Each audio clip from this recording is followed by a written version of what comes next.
The story you're about to see is inspired by true events. This happened in the early days of our marriage. My husband and I were looking for a comfy house in a good neighborhood. It was hard to find the perfect home, but we got lucky. At least, that's what I thought. The house was more than beautiful. A 2-story house with a pool in the backyard and a small garden in the front. We threw a small housewarming party, inviting our close friends and family.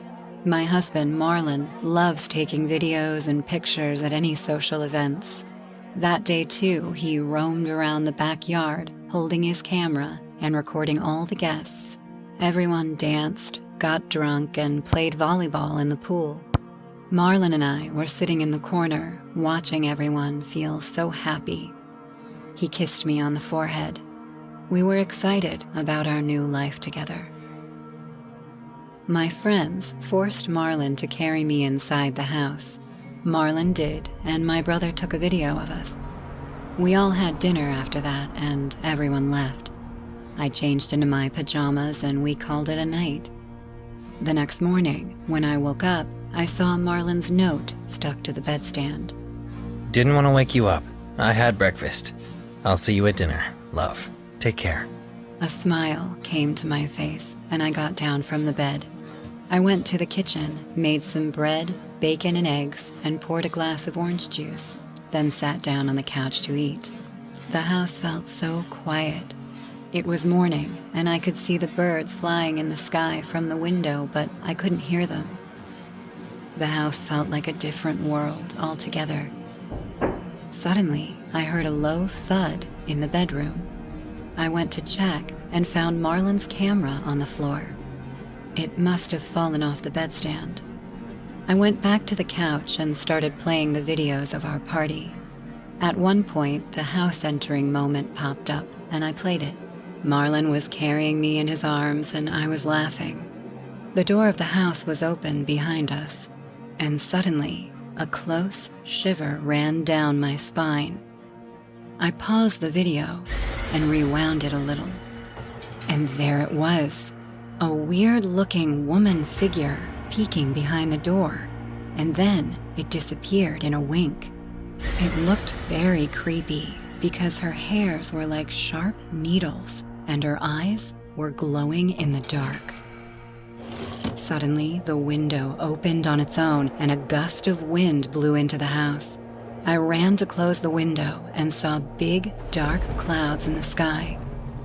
Soon, a thunderstorm, followed by wild rain, began. The atmosphere got even creepier. I told myself it might be some friend pulling a prank on us. I finished my breakfast and decided to organize the house. The entire afternoon went by working. I went to take a bath before starting dinner. The storm was over by then, but it was still raining. As I turned on the bathroom tap, instead of water, a slimy, rancid liquid came out. Oh my God! I quickly closed the tap. Whatever came out was lying on the bathroom floor. I could spot a cluster of black hair in that dump. Feeling awful, I came out of the bathroom and called the plumber. By the time he fixed the tap, Marlon was already home. Hey, what's going on? Don't even ask. He hugged me, and I told him everything. Well, you've found the solution, so the problem's gonna be solved. How about we order from the new Chinese place around the block? You are a sweetheart. We smiled and kissed. The plumber left, and things got back to normal. After dinner, I went to take my bath. Clear water came out of the tap and filled the bathtub. I felt relaxed lying in it. As I picked up my glass of wine to take a sip, something fell from the ceiling into my glass. It was a furry, ugly thing, and it was a mouse. Ah! I screamed and jumped out of the bathtub, spilling the glass into the tub. The mouse was dead, and it had no head. The headless body of the mouse floated on the tub, and Marlon rushed into the bathroom, hearing my scream. What? What happened? Where did that come from? Oh, God! What is that? A headless mouse? There's something wrong with this house. Come on, Shelly. Calm down. It's just a mouse that somehow chopped off its head. Stop joking. I'm serious. There's someone in our video, too. Now you are overthinking, I guess. I can show you. I grabbed his camera and showed it to him.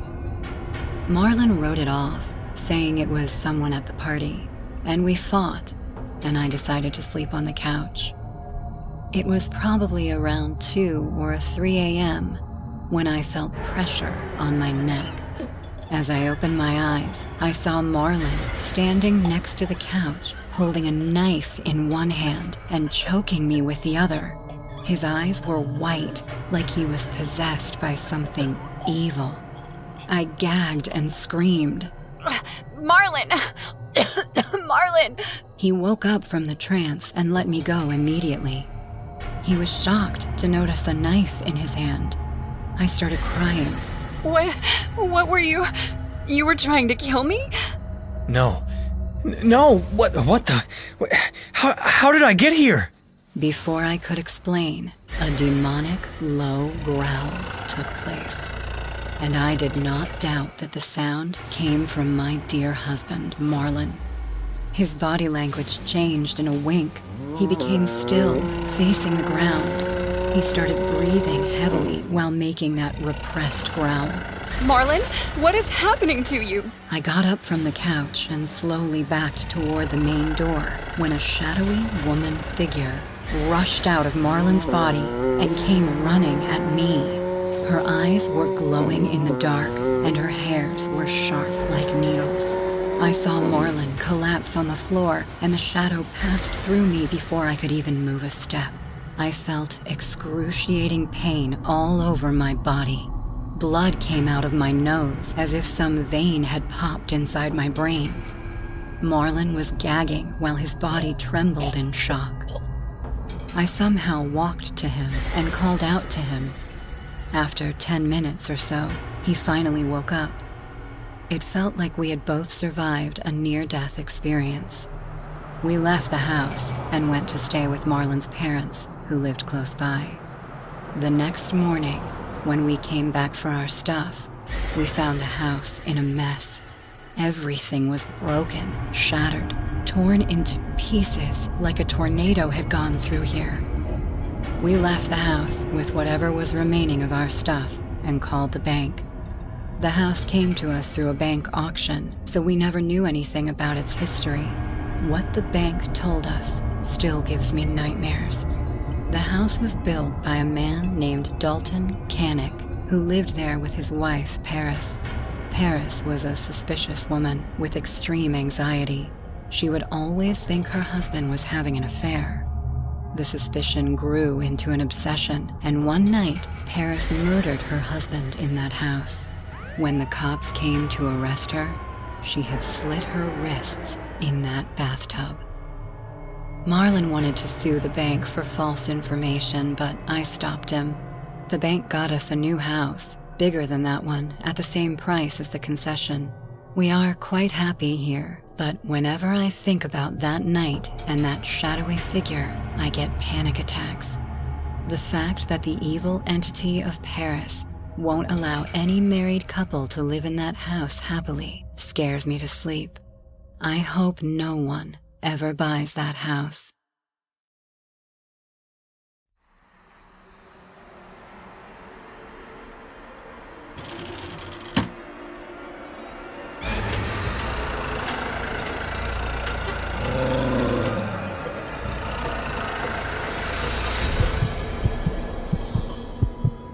My name is Steven, and I live at 342 West Pine Street. And ever since I moved to New York, terrifying nightmares haunt me every night. I wish that was my only concern, but unfortunately, it's the least of my problems. I'm telling this story so that in case I disappear, you will know what happened to me. I don't know who is after me or what they want, but I know it surely won't end well. It all started on a Saturday morning. My uncle had a big truck, so I didn't have to pay anyone to transport my things. As I was unloading a table, a girl came up to me and started talking to me. I see you're just moving in. Are you new in town? Hi. Yeah, you got me. My name is Mark. I reached out to shake her hand, but she just looked at me with the same strange smile she kept during the whole conversation. You're from the apartment, right? Do you need me to help you with the move? Her offer caught me off guard, so I just said no. No thanks. We're just finishing up and my uncle is helping me. No problem. It was nice to meet you. I'm sure you'll be very happy here. With a last smile, she just left. Wasn't this girl a neighbor? I decided to ignore her and continue with my move. A few hours later, the moving was done and I was alone in my new house. I lay down on the bed and looked up at the ceiling, enjoying the solitude of my new home. I walked over to the window and opened it. This was my first time enjoying the view of New York. I was watching the people walking down the street when something caught my attention. It was the girl who had greeted me earlier. She was standing on the sidewalk across the street, staring at me. What the fuck? How does she know I'm here? I waved awkwardly, but she didn't wave back. She just kept looking at me with that strange smile. Not knowing what to do, I closed the window and went back to bed. The next day, I went to do my first shopping before going to visit the Big Apple. I was in line at the supermarket when a person spoke to me from behind. Nice day, isn't it? Oh, of course, sir. You seem surprised. Is there a problem? No, just that I just moved in and I'm a little shocked at how friendly people are here. Don't get your hopes up. People here are not friendly. Only we are. What do you mean, we? It doesn't matter, kid. The important thing is that you'll be happy here. What? Who are you? Hey, do you need help with the bags? No thanks. Luckily, the cashier was calling me, so I turned and went quickly to her. In the meantime, I could see how that man was still staring at me. When I got home, I put everything in the fridge. I couldn't stop thinking about that man. Worried, I felt the urge to look out the window. When I lifted the curtain, I found something worse than I had expected. Not only was the man from the supermarket there, but the girl from yesterday and 3 other people were there too. They were all looking at me from different points on the street, but none of them were trying to hide it. They were staring at me, smiling in a gentle way. I closed the window in terror. I didn't know what to do. Over the next few days, it only got worse. Every time I looked at the window, I kept seeing them. There were more and more of them. And worst of all, no one on the street seemed to care. During those days, I had my first dreams about that goat-headed man. He started looking at me from the street like the other people, but every time I dreamed about him, he was closer and closer. It all came to the highest point on a Tuesday night. The TV was still on to light up my room, but with no sound. I woke up shaken, but this time it wasn't from a nightmare. Every night, I closed the bathroom door, but this time, it was open. A strange sound was coming from it. It was as if someone was there, breathing, watching me from the darkness. I looked quickly and the exit door was closed. There was no way someone could have entered. I grabbed a knife, gathered my strength, and walked slowly toward the bathroom. The breathing got louder and louder as I got closer. Those sounds were not human, but I refused to stay in my bed in fear. I reached out to the interrupter, and as I plunged my hand into the darkness, I felt the air from the breath of whatever was in there dampen my fingers. I mustered all my courage, and when I turned on the light, there was nothing.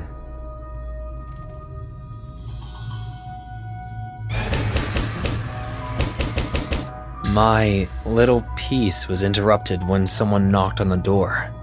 Who could knock at this hour? I ran to the door, and when I opened it, there was no one there.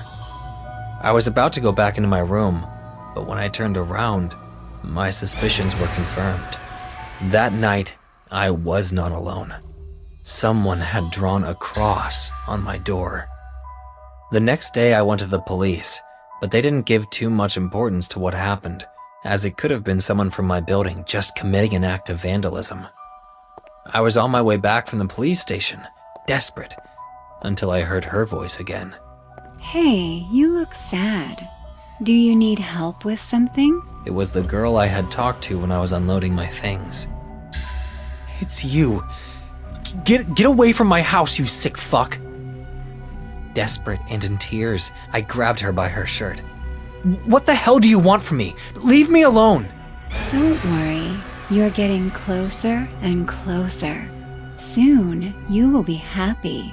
I'll kill you. Do you hear me? I'll kill you and everyone with you.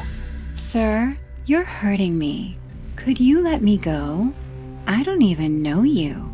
What? Confused, I looked around. All the people on the street were staring at me angrily. What's wrong with you, asshole?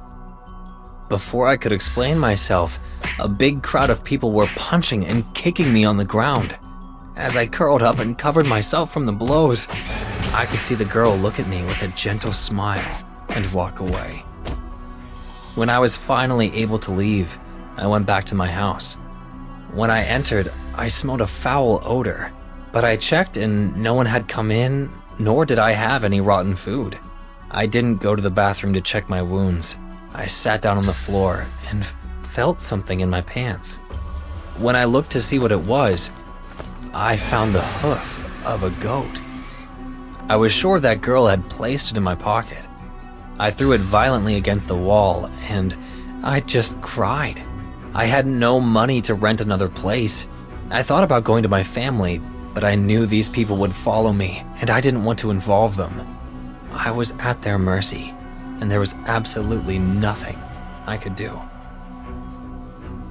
The days kept passing and everything got worse and worse. The putrid smell in my room is already unbearable.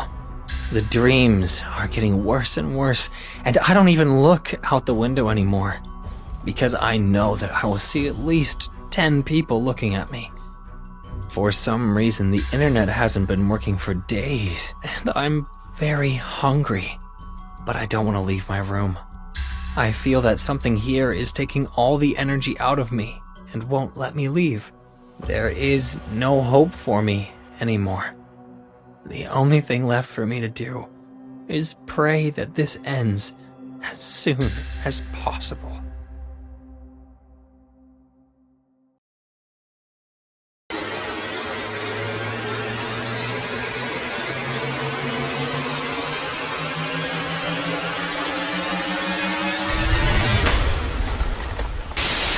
I've always been a very exceptional person, but that doesn't mean I don't like horror. My boyfriend and I spent every night watching paranormal videos, but while he was watching ghosts moving objects, I was watching threads and YouTubers desperate for attention. The more time passed, the more I became convinced that the paranormal didn't exist. But sometimes, things happen to us that are so strong that we can no longer turn our backs on the truth. It all happened one Sunday night. That day, I invited some friends to play Ouija, hoping to find a ghost or at least have a few laughs. The game was progressing normally until I had the idea to let go of my friend's hands and take out my cell phone to try Ghost Detector, a new TikTok filter, to see ghosts. What the hell are you doing, Gina? You can't leave during a ghost session. Are you crazy? Hey, calm down. I just wanted to get my cell phone out. Give me your hands. I'll do it later. No, you can't go back. You already quit the game. Whatever. While they were still playing, I took out my cell phone and applied the filter. But what I expected happened. The TikTok filter didn't catch anything. My friends told me that since I left the circle, the ghost stopped playing with us, but I just laughed and ignored them. A whole day went by, and I had already forgotten about the night before. I had just come back from work, and I went back to my apartment very tired. I was ready to throw myself on the bed. But in the darkness, I saw a black silhouette sitting on the bed. Nice try, babe, but the door lock isn't forced and I'm on the 9th floor. I didn't panic right away. I was convinced that man was Dario, my boyfriend. He likes to play pranks on me like that, and they never work out well. I turned on the light, laughing, but my smile was instantly erased and changed to a face of confusion. There was absolutely nothing there. What? I'm sure I saw someone. As if in response to my comment, the light turned itself off and the shadow reappeared. Only now it was standing still, facing my direction. I began to breathe heavily and press the switch again and again in vain. This shadow didn't move closer or farther away, but I felt that with every second that passed, I was closer to something terrible happening to me. Suddenly, the light came on, and the shadow disappeared again.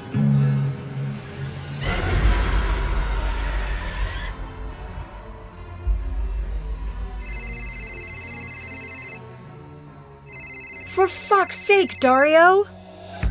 Hi. Hey babe, I just wanted to check that you got home. Oh, do you still want to call me from the computer and watch a movie while you eat? Dario, I need to go to your house, now. Yeah, of course. What happened to you? Nothing, I'm fine. I'll be at your house in 20. I ran to his house.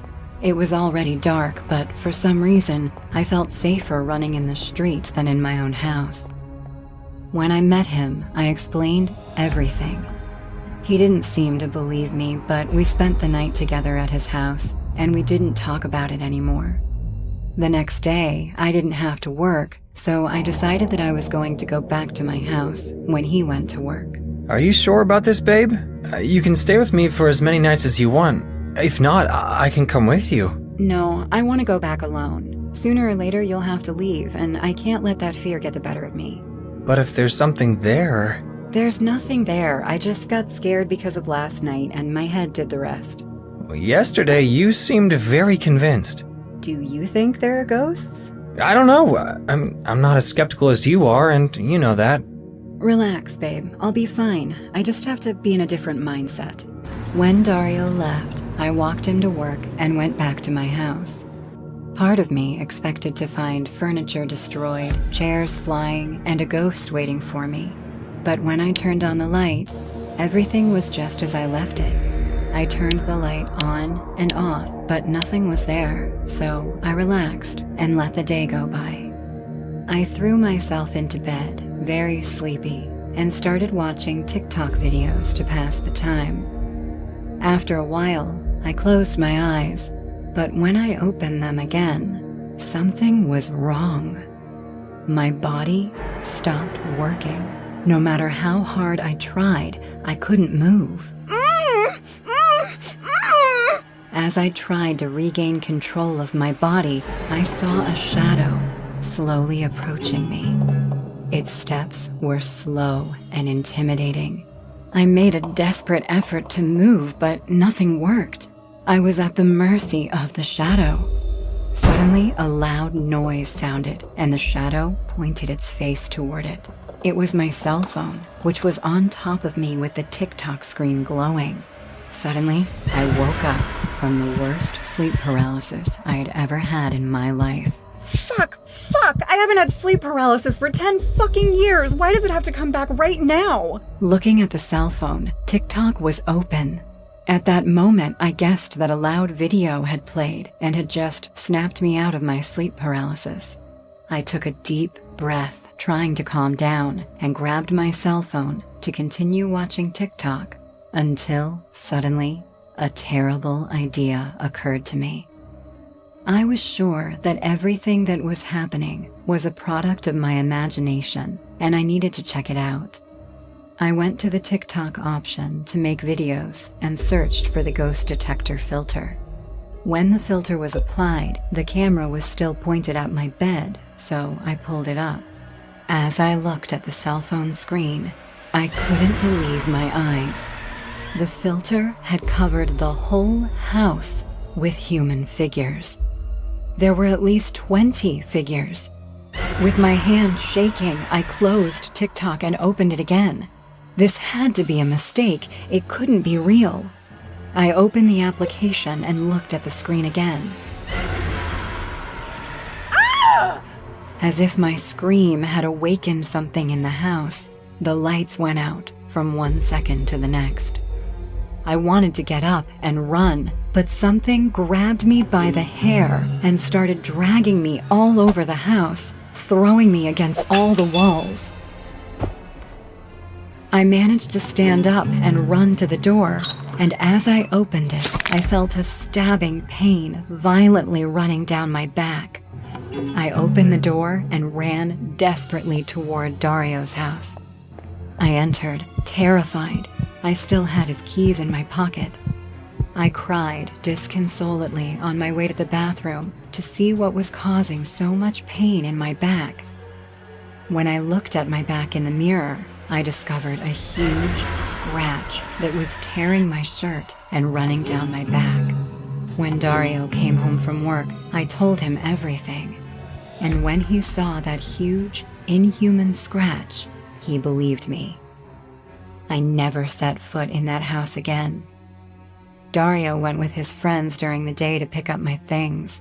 They all still tell me how scared they were, as they felt an intense cold and a horrible aura surrounding that one-room apartment. Since I moved in with Dario, everything has been great. It's been several weeks now, and I haven't had any encounters with those shadows. Today, I can say that I don't feel haunted anymore, and I can finally live happily.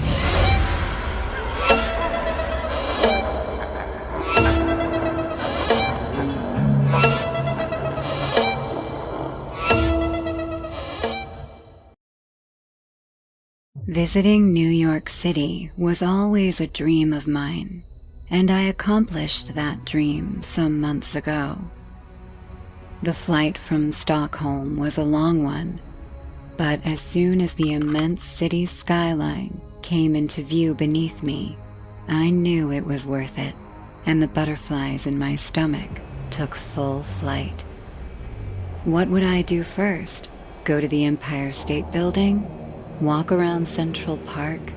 Marvel at the Statue of Liberty? All these thoughts and more rushed through me as I disembarked and made my way through LaGuardia. I'll admit, I had a very romanticized view of New York City. I've always been a bit like that, dreamy, ready to believe everything is roses. I was thrilled to see yellow cabs waiting outside the airport, just like in the movies. I loaded my luggage into one and told the driver my destination.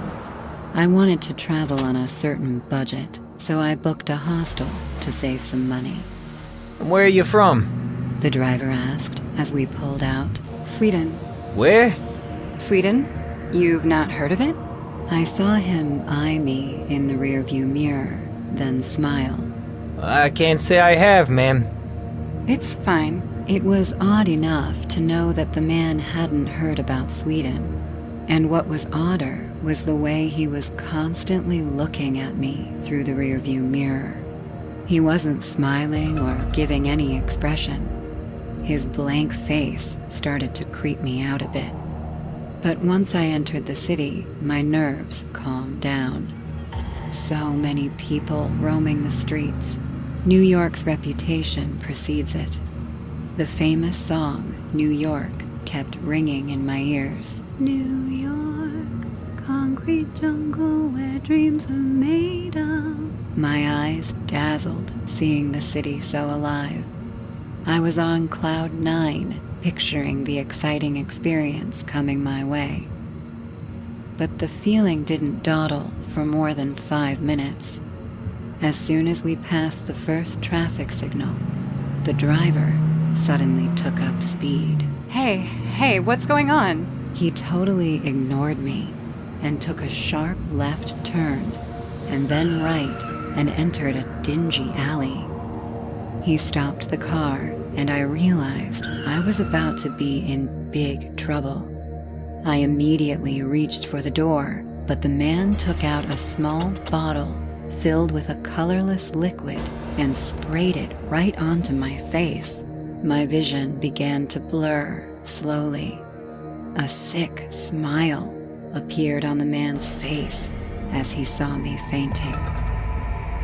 When I woke up, it took a few minutes for me to realize that I might never see my family again. I was lying on a rusty bed. My hands were chained to the bed, and so were my legs. I was inside a small room, like an apartment. The walls were damp, and the room had a funny smell. I guessed the door to be locked from the outside, as it had no doorknob. Hello? Please, help me! Hello? Hello? The windows were bolted with a thick wooden plank. There was no way any living being could hear from this room. I started crying in fear. God knows what this man is planning to do to me now, I thought to myself. Suddenly, I heard footsteps, followed by a key unlocking the door. I'm here! Please, help! The door opened, and a little girl about the age of 9 or 10 years old entered the room. She had a food tray in her hand. Her clothes were dirty. She had brown dreadlocks filled with dust and mud. She placed the tray near the bedstand and stood right next to me. She watched me blankly as I cried and pleaded with her. Please, call the cops! Help me! I can't. What? Why? Because Mommy and Daddy want to have fun with you. What? She turned around and ran away, like it wasn't a big deal for a kid her age to see a person tied and chained up like an animal in their house. I couldn't stop my tears, and out of panic, I wet myself. Within the next few minutes, a woman dressed like a homeless person came in. She shoved a piece of bread inside my mouth, and as I gagged, she laughed like a maniac. Come on, little birdie. Don't give up so easily. We're just getting started. Looks like you couldn't resist yourself, darling. Saying this, the driver entered the room and hugged the woman from behind. Both of them kept staring at me like they were enjoying their favorite view together. The woman let go of the bread, and I coughed while trying to breathe. My dad is going to find you. The CCTV camera will have the footage of your car's number plate. You guys won't get away with this. They exchanged a sinister smile among themselves, and the woman punched me in the eye, and then in the nose. I tasted my own blood mixed with my tears, and she said in a low, creepy voice, Do you think we're that stupid? Cameron always changes the number plate before hunting our new victims. You don't think you are the first girl, do you?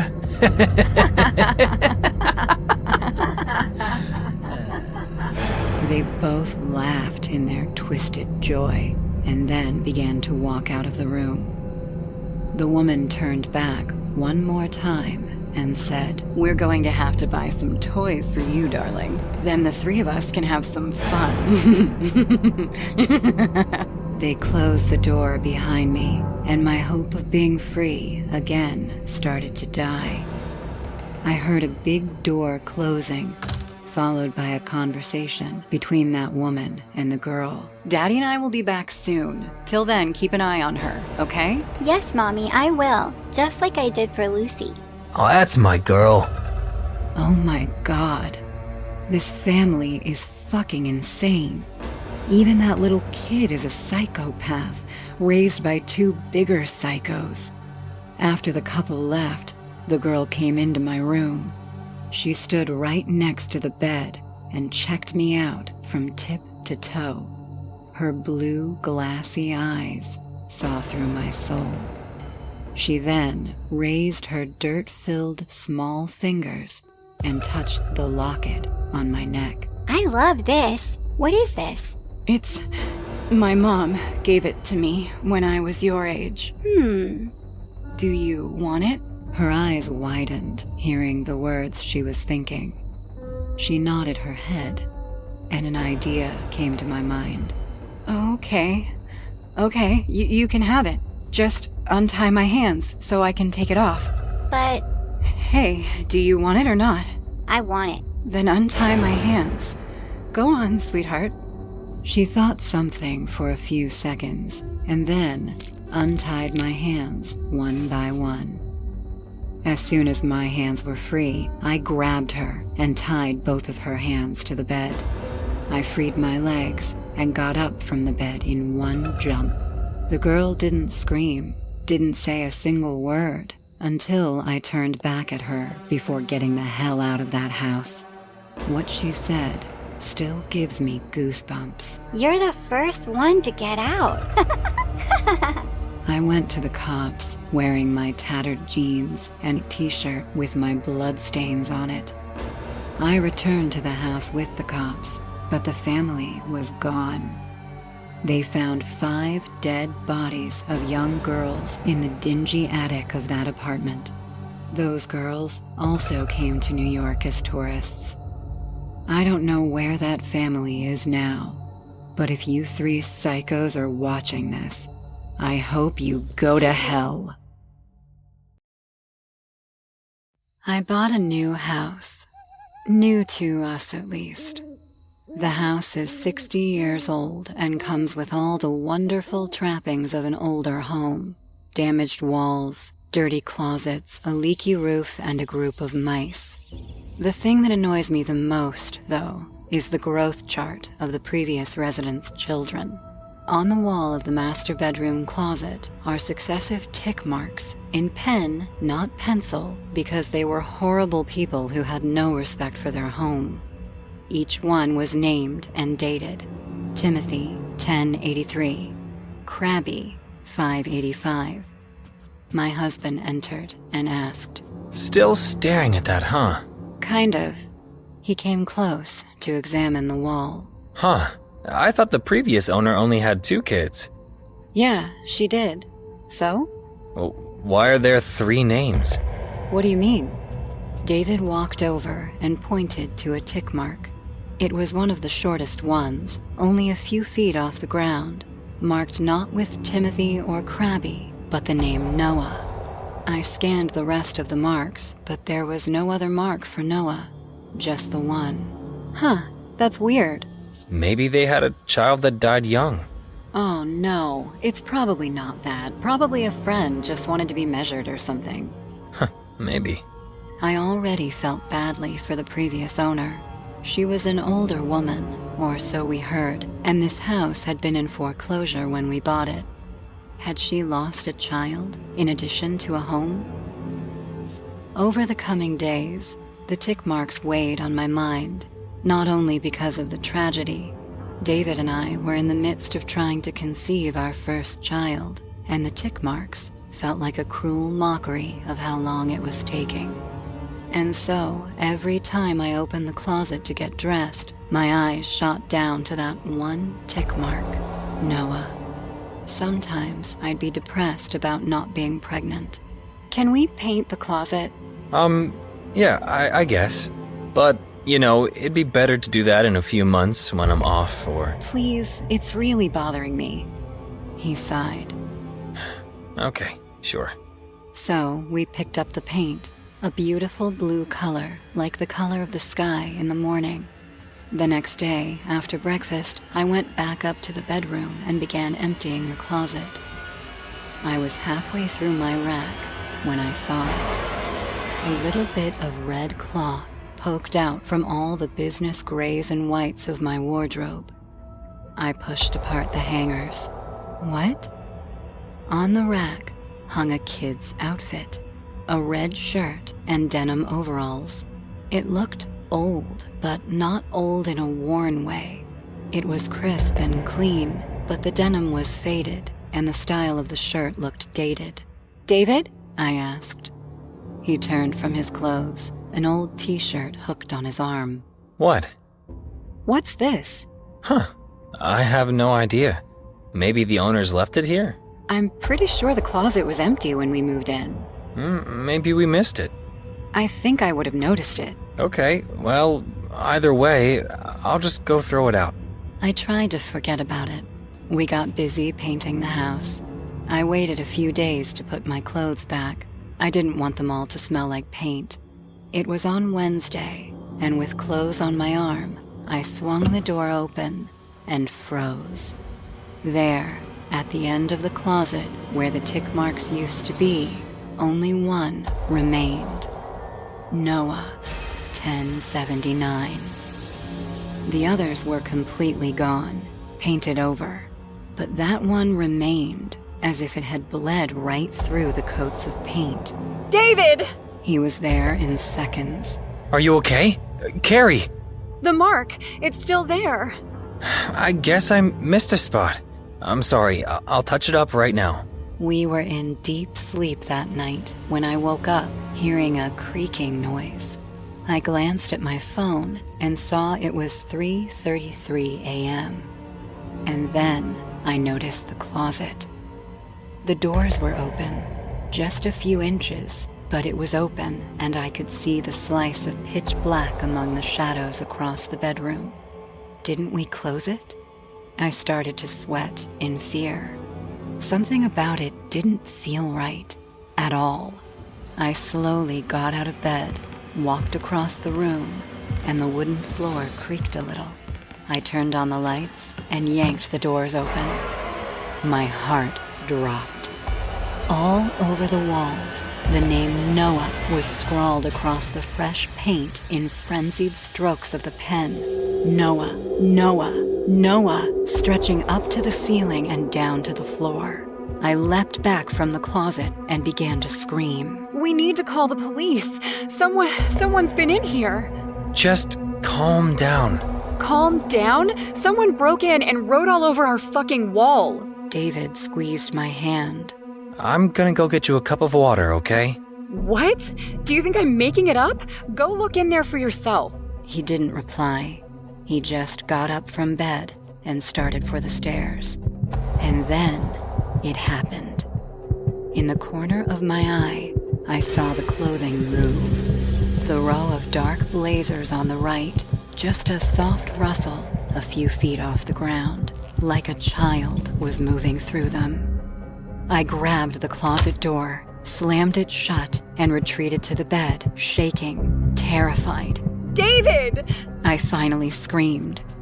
Footsteps on the stairs. He burst back in holding a cup of water, the liquid sloshing in the glass. What? What happened? There's someone. I saw the clothes move. Oh God, I swear I saw a child in there. Okay. David walked toward the closet, clearly not believing me. I gripped the covers, too scared to move. He swung the door open, half closing it behind him. Holy shit. David's voice was slightly muffled. You're right. There's writing everywhere. Get out of there! I swear to you, I saw someone in there. There's no one in here. I'm searching through all the clothes. His voice abruptly cut off. David? Silence. David! I pulled myself out of bed. My heart pounding in my chest, I started for the closet. The golden light spilled out of the opening onto the carpeted floor. I stood in front of it, just a few feet from the opening. David? I whispered. Not silence this time. A soft giggle. A child's giggle. I pulled the door open. David stood in the middle of the room, absolutely still. His face was frozen in a horrible expression of fear. And down on the floor, oh God, the sight of it brought bile into my throat. Not a ghost child, not a dead body, a woman. She sat on the floor, nestled among our clothes, ragged gray hair tangled around her face, a wild look in her eyes, a pen in her hand. She opened her mouth, but instead of words, instead of speaking to us, she let out a high-pitched giggle, trying to sound like a child. Then she snapped around to us and stared at us with wild blue eyes. She whispered, This is home, and you have taken it. David screamed, and we both came out of the closet, locking it behind us. The cops came after 15 minutes. They took that old woman into custody, and later she was identified as the previous family's housemaid. She and the owner had an illicit affair, the result of which was their son, Noah. But one day, the owner's wife found out the truth, and she killed the boy. The body was never found, though, and the maid lost her mind. She was sent to a mental institution to get looked after. The cops are hoping, once her condition betters, she'll be able to tell them herself what exactly happened with Noah. A few months ago, I started working at Pizza Hut, not making pizzas or serving customers, but as a delivery man. For me, it was a good job. Of course, from time to time, I ran into very picky people or idiots who were a pain in the ass, but usually the deliveries were smooth and fast. That day started like any other. I put on my red uniform and headed out to the Pizza Hut. There, I began making deliveries. Usually, after lunch and before dinner, the number of pizza purchases decreased, but there were always a few. Dylan! Nathan, my coworker and one of the pizza makers, called out to me, so I approached. Another delivery? Yeah, the order has just been placed. Okay, help me pack it up. Nathan and I packed up the pizza, and soon I was on my way to make the delivery. I found it curious that the place I was supposed to go to was quite far away. It was on the outskirts of town, actually. I had done pizza deliveries in that area before, but it wasn't something that happened every day. As I got closer to the destination, the surroundings became less covered with buildings and more full of trees. Finally, after a few minutes, the GPS indicated that I should enter a path through the forest. It didn't take long for me to be able to see a house.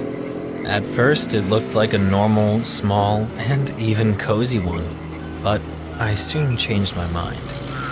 As I got closer, I could see that the place was neglected, deteriorated, and dirty. With no other option, I parked the motorcycle and got off it. Then I walked down a stone path that led to the main entrance of the house. The surrounding grass was too high, as unkempt as everything else. Once I was in front of the door, I knocked on it twice. Suddenly, almost instantly, a voice was heard. Who is it? The voice was raspy, but feminine. It sounded like a grandma's, but without being sweet and kind. Hello, I'm the Pizza Hut delivery guy. Did you order a pepperoni pizza? The woman took a few seconds to respond. Yes? This time, I thought she sounded excited, but in a strange way. The next thing I heard was a lock being released, and then the door started to open. An old lady was there. She had a face full of wrinkles, hair between a white and gray color, and big blue eyes. Hello, young man. She looked at me carefully. Where is my pizza? Whoops, I'm going for it, ma'am. I went back to the motorcycle and unpacked the delivery. When I turned around, the old lady was still there, staring, without taking her eyes off me. Here you go, that would be... Could you help me? Excuse me? Could you help me? Could you take the pizza inside? You're a strong man. It's faster for you. The pizza wasn't particularly heavy, so I hesitated. But finally, I figured it wasn't much of a problem helping an old lady. Okay, let me pass, please. The woman moved away, but not far enough, so when I passed her, I bumped into her. Hearing that strange sound, I turned around. What? Put it on the kitchen table, young man. It's down the hall. Okay. I walked to the end of the hall, just as she had said. and entered the room that was unlocked. The table, like everything else, looked like a mess. Dirty as it was, I put the pizza there. That's when I heard the old lady arrive. She stood in front of me and opened the pizza box. "Everything ready. That will be..." Oh, "What's the matter? Is something wrong with your order?" it's too big. She turned her gaze on me. Could you help me? Excuse me? The old lady took a piece of the pizza and began to eat it slowly. Slime pooled at the corner of her lips. Help me eat. Thanks for the invitation, but I'm working, ma'am. I have other deliveries to make and... I'll pay you extra if you eat. What? Why? I stayed silent, trying to understand. Eat with me, young man. Her eyes were staring at me as she took bites of the pizza. It was disturbing. Suddenly, I heard a sound coming from the other room on the other side of the closed kitchen door. It must be my dog. For some reason, that bothered me so much that I stared at the door for a few seconds. When I heard a click, I looked back at the old lady. What? In her hands, she had an old camera. According to the sound I had heard, she had taken a picture of me. What are you doing? What's the matter, young man? Did you just take a photo of me? What are you saying? I took a picture of the pizza. I looked at her with disgust, since she was clearly lying. Anyway, I need you to pay me, ma'am. I can't waste any more time. Sure. The old lady walked up to me and suddenly grabbed my arm. She started to squeeze it, as if she liked my skin. Only until you eat with me. I quickly walked away from her. Enough! What do you think you're doing? Pay me right away! She stared at me for a few seconds.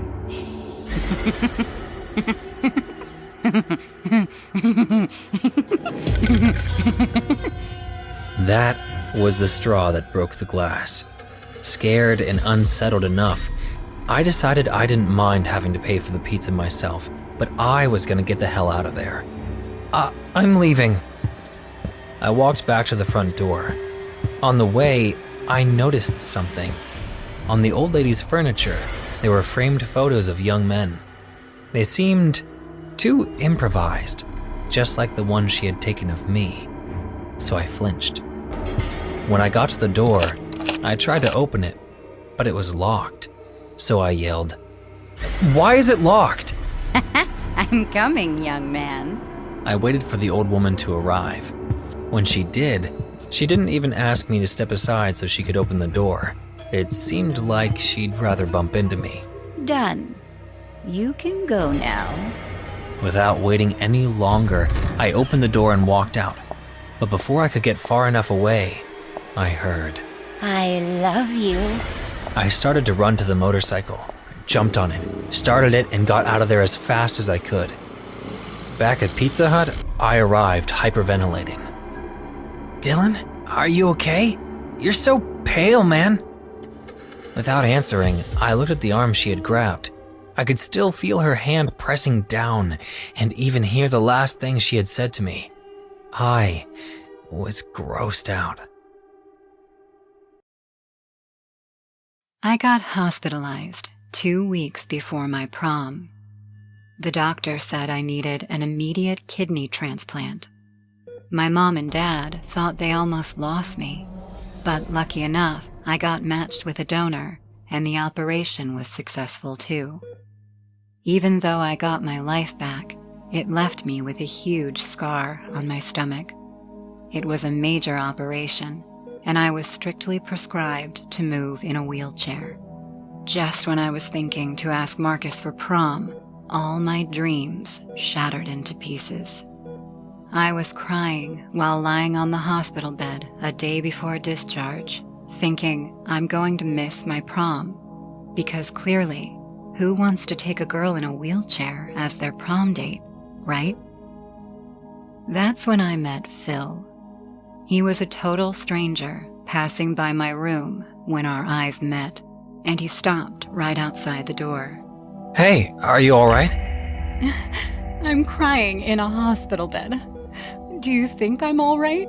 Yeah, stupid question. I'm Phil. Jazz. Wow, that's a beautiful name. I'm still recovering from a critical kidney transplant, so it's not the right time for you to flirt with me. Absolutely, but I mean it. I didn't reply and wiped my tears when Phil walked into the hospital room. He said in a hesitant voice, You are going to be alright, no? Yes, I will live, if that's what you're asking. Then why are you crying? Because I'm going to be in a wheelchair for a whole fucking month and I just missed my prom. Yeah, that sucks. But if it's any consolation, you're in a hospital where not everyone gets a second chance at life. There was something about the way he talked that calmed me down. We talked for some time more, and slowly I started to feel a bit okay. Phil left abruptly, just like he came, and I didn't get the chance to get his number. I don't know why talking to him, even for a brief moment, gave me a little relief that everything was going to be all right. I sat down every afternoon near my bedroom window and stared at the streets. I watched people laughing, kids playing, and teenagers my age chilling with their friends. One afternoon, I was talking to my best friend, Mala, who Snapchatted me about her prom dress. I was trying to be supportive of her, while the thought of not being able to attend my prom kept killing me inside. That's when I saw Phil again. He was riding his bike in my neighborhood. As soon as I saw him, I called out to him. Phil, over here! He looked up at me and gave me a charming smile. For the next couple of days, Phil kept visiting me, and we became really good friends. I learned he works part-time at the hospital and attends night classes to finish high school. The more I spent time with him, the more I started to fall for him. My parents were pleased to see me smile and liked Phil probably more than me. We became close in a very short span.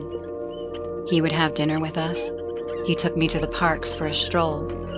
The best part was that even though I was in a wheelchair all the time, I felt good about myself when he was around.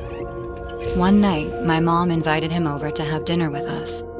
We were all eating quietly when my dad asked Phil, So, what are your plans after high school? Probably turn the part-time job at the hospital into a full-time one. Okay, and do you wish to attend college? I'm an orphan, and things are not that easy for me right now. I'm sorry, Phil. I had no idea. It's okay, sir. So Phil, are you going to the prom? Phil looked at me and said, I don't know. I don't have a date yet. My mom exchanged a smile with me and said, Then maybe you should get one. I remained quiet in embarrassment when Phil looked at my dad and said, I wanted to ask your permission to take Jasmine to the prom. What? Well, I have no problem, as long as Jasmine wants to go. Tears started to roll down my eyes. Finally, Phil wants to take the girl in the wheelchair to her prom. We all laughed and discussed what I would be wearing. My life was full of joy again. The next few days passed like a dream, and the final night came. I wore a blush pink ball gown that kind of made me feel like the most beautiful handicapped girl in the world. My dad dropped us at school, and they both helped me get down from the car. He drove off, smiling big at us, and Phil began to walk me to the party place. Everyone was looking their best, and the lights and music made it awesome. Phil and I danced for a while. I was grooving in the wheelchair anyway. After a half an hour of no-break fun, we sat down in a dark corner of the room, right next to the back exit of the school. Phil suddenly grabbed my hand and kissed me. It was my first kiss, also. And then he looked at me and said, I own a small cottage nearby. Would you like to see that? I had no idea you lived near the school. Well, now you know. I always wondered why I never saw you in school. I took Spanish night classes for 2 years. Jasmine, can we spend some private time, please? I blushed and nodded. He smiled and took me out through the back. While we came out on the empty streets, I felt a strong, smelly cloth coming at my face from behind, and then everything went dark. When I woke up, I found myself sitting inside a smelly, tattered wooden cabin, and Phil shinning a big knife standing right in front of my eyes. My stomach dropped as I saw his face. His caring eyes were now evil. His charming smile was now a huge, disturbing grin. Drops of sweat appeared on my forehead. Phil? What's going on? He didn't talk to me, but walked toward me. My hands and legs were tied to the wheelchair, so I couldn't move. Then he grabbed me by the hair and placed the knife on my neck. I started crying. Please, what is wrong with you? Why are you behaving like this? You have my mother's kidney, Jasmine. I want it back. I'm going to put her together and then bury her. What? Yes, just be quiet. I will slightly slit your throat, and you will quickly bleed to death. You won't feel a thing, I swear. And please, please, don't take it personally. No more words came out of my mouth. I couldn't believe all these days were a lie. I was living with some other Phil that never existed. I closed my eyes, and Phil kissed me on the cheek. I prepared myself to die again when I heard a loud gunshot, followed by a thump on the wooden floor. I turned my head at the door, and my dad was standing there, holding his gun.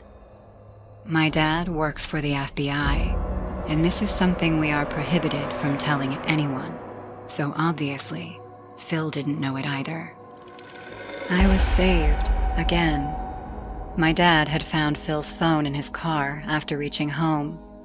The phone had been a pretty easy combination that took 5 minutes for my dad to crack, for obvious reasons. And what he saw made his skin crawl in terror. There were selfies of Phil and a corpse sitting next to him. After investigating Phil's cabin, the cops did find the corpse of a woman who was later identified as his mother, and she had a kidney missing. Had my father not reached me in time, I would have surely been dead this time. The night shift can be truly terrifying. I've always considered myself a self-sufficient person, but nothing can prepare you for something as terrifying as what I experienced that night after work. I worked at Subway, and that night I was on the last shift. All my coworkers left slowly, and with an hour to close, my boss gave me the keys to the place and left. It was snowing outside, but nothing heavy enough for my car to have trouble getting out. The last hour was going by fast, and I was getting everything ready to close until a man in an overcoat came in, looking around suspiciously. When he saw that there was no one in the place, he approached me and spoke to me. A small chicken sandwich with ham, cheese, lettuce, and mayonnaise, please. Of course, sir. Would you like something to drink? No, thank you. I already have something in the car. The man answered me distractedly, still looking around. Listen, miss, can I ask you a question? Yes, ask me.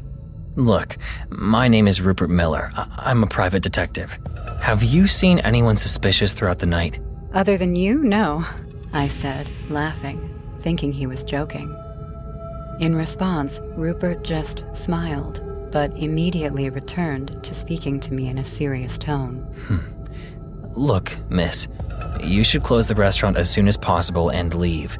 There is a very dangerous man on the loose in this area, and I have been told that he's been hanging around this subway. I immediately understood that this man was not joking, so my face became serious.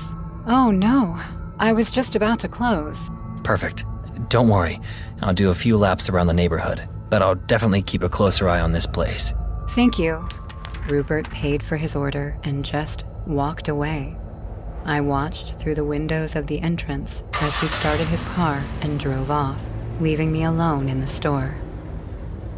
There were still 15 minutes to close, so I was as on guard as possible.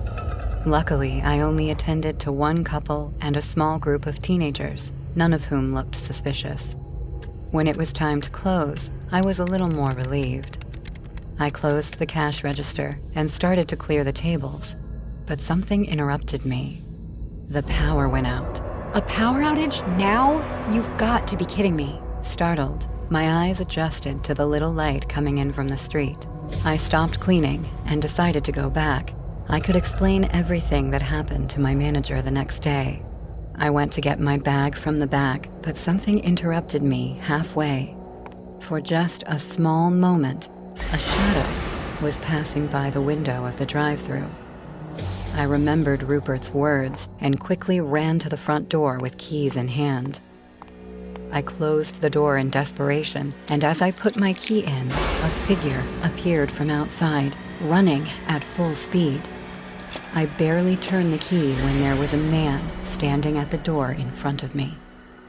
The man wasn't trying to get in or break the door. He just stuck his face to the glass and stared at me. I jumped back in shock and fell sitting on the floor. Who the fuck are you? We're closed. Go away. The man didn't answer. He just stared at me blankly. He reached his huge hand to the door handle and tried to open it. From 1 second to the next, he stopped looking at me and just left the way he came. I took a deep breath and told myself I would be fine until a thought popped into my head. The back door. Fuck. I ran desperately to the back door. I bumped into a table that fell over and made a loud crash, but I got up quickly from the floor. On the way, I watched as the man went through the drive-thru window again. I beat him to the back door and locked it. A few seconds later, the handle was moving from side to side. The man was trying to get in. Failing, he kicked it ferociously, and within seconds, he was just gone. I desperately ran to get my wallet and grabbed both my car keys and my cell phone to call 911, but it had no battery. Fuck, why don't I ever charge it before I leave? Suddenly, a noise threw me back in fear. It was the man again, hitting the reinforced glass with a huge sledgehammer. Where the fuck did he get that from? I said to myself, gripped by fear. Even though the glass was quite strong, I knew it wasn't going to last. I thought about taking advantage of his distraction to escape through the back door, but by the time I opened it, he would have already caught up with me.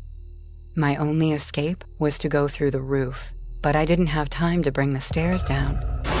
The man had already entered, so unable to decide, I hid in a nearby closet. The maniac rushed into the back, banging everything in his path.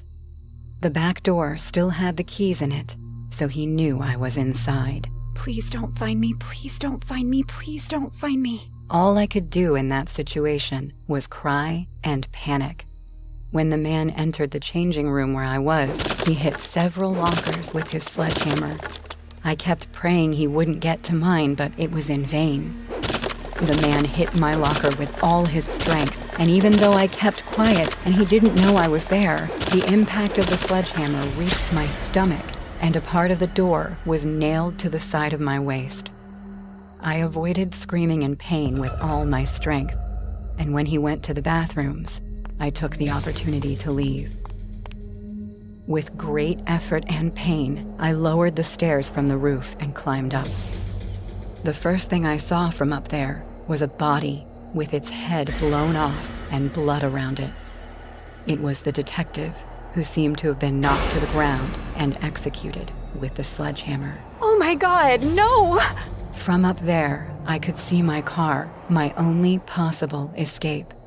I hesitated to jump to the pavement from that height, since it was the only place where there was almost no snow, but the man's knocking on the hatch ended my doubts. I jumped without thinking, trying to fall as well as possible, but I miscalculated. On impact, my foot went out of place. The bone did not pierce the skin, but I could feel a huge pain running through my body just trying to move it. I crawled slowly to my car, holding my waist with one hand, which was still bleeding. As I was getting there, I turned my head and saw him, standing inside, looking at me, furious. I put my car keys in my car as I listened to him coming angrily in my direction. The car key jammed, and I despaired. My hand was shaking, and I couldn't get in. The door miraculously opened, and without hesitation, I started the car. The man was now outside with his sledgehammer, 10 feet ahead of me. I had to use both my feet to get the car started, so I pulled out a strength I never thought I would have in my life and pressed the accelerator with my broken foot. As the car accelerated, I ignored the incredible pain I felt and just kept pushing. The man tried to hit the car with the sledgehammer, but he miscalculated the blow, and I ran over him as I fled. A short time later, I was in a hospital bed, recovering. When the police had me give testimony, they asked me to describe the man as best I could, since by the time they went to the crime scene, his body and the detective's body were gone. I never did go near that subway again. I still have nightmares about it, not just because of what I experienced there, but because I know the man still haunts the place, looking for new victims who are left alone on the last shift.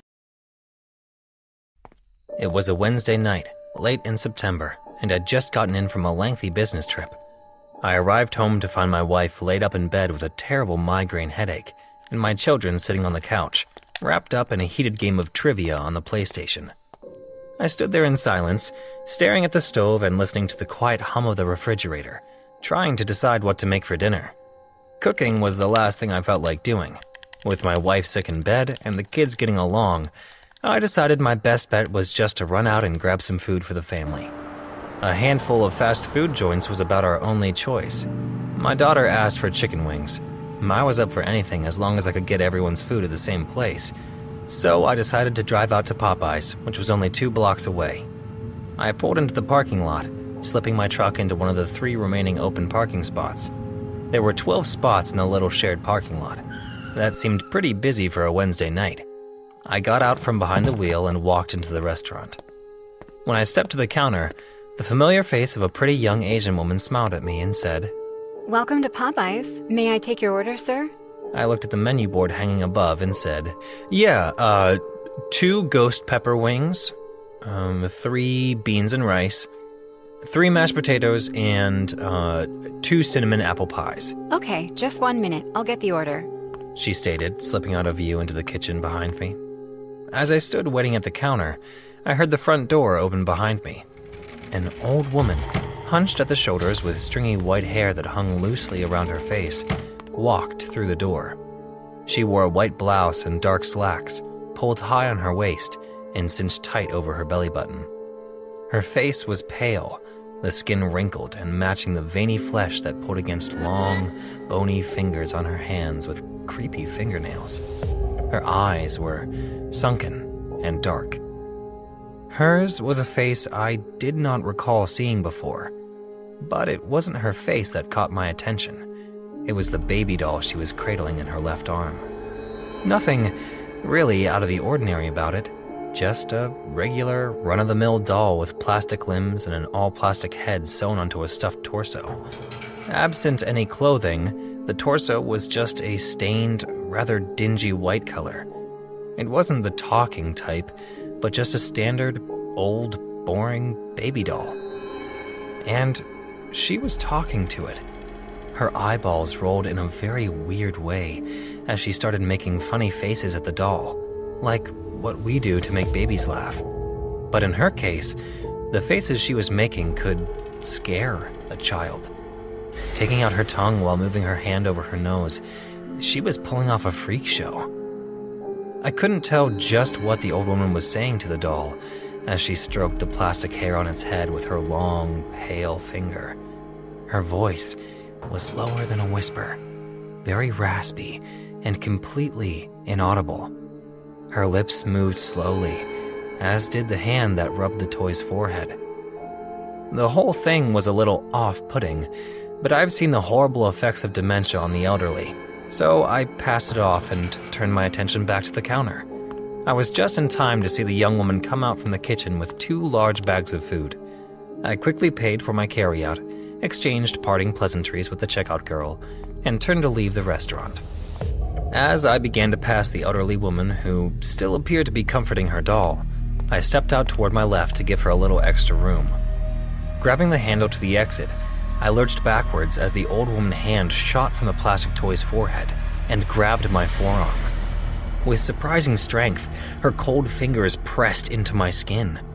Her fingernails cut deep into my skin as she stared at me, blankly. I'd like to think I could have pulled away with ease, but I can't swear that to be true. Besides, even though the shock hadn't worn off yet, I had no desire to hurt the old woman. I turned to face her to see if maybe she needed help. I looked into those sunken eyes and asked, Are you all right? Her eyes widened and her grip tightened. It began to hurt. She looked frightened. You have to help us. Ma'am, I'm sorry, I don't know what you mean. She looked through the glass door and into the parking lot, like she was really scared for her life. I followed her gaze and looked toward the cars outside. Everything looked just as it did when I arrived. She looked back at me and whispered, The black soul is outside. She began to tremble. The demon man. He is everywhere. At this point, I was freaked out enough. Suddenly, she released her grip on my forearm and raised a frail finger toward the window. She pointed toward the vehicles in the lot and began to sob loudly.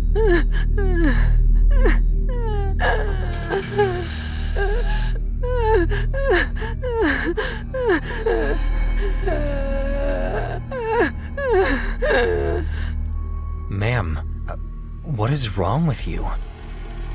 She forced herself to speak again. He brings death. Death is crawling all over everything.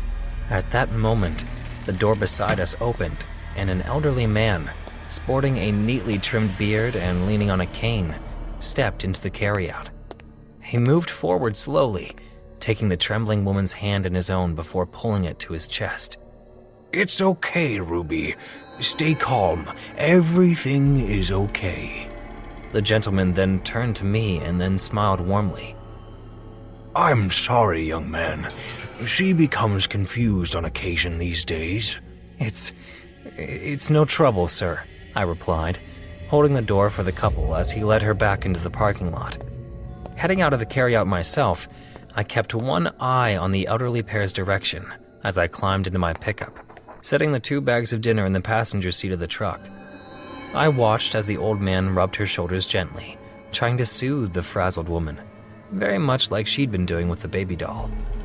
He spoke to her softly, but the old woman's head kept moving from side to side. She seemed to be searching the parking lot for something.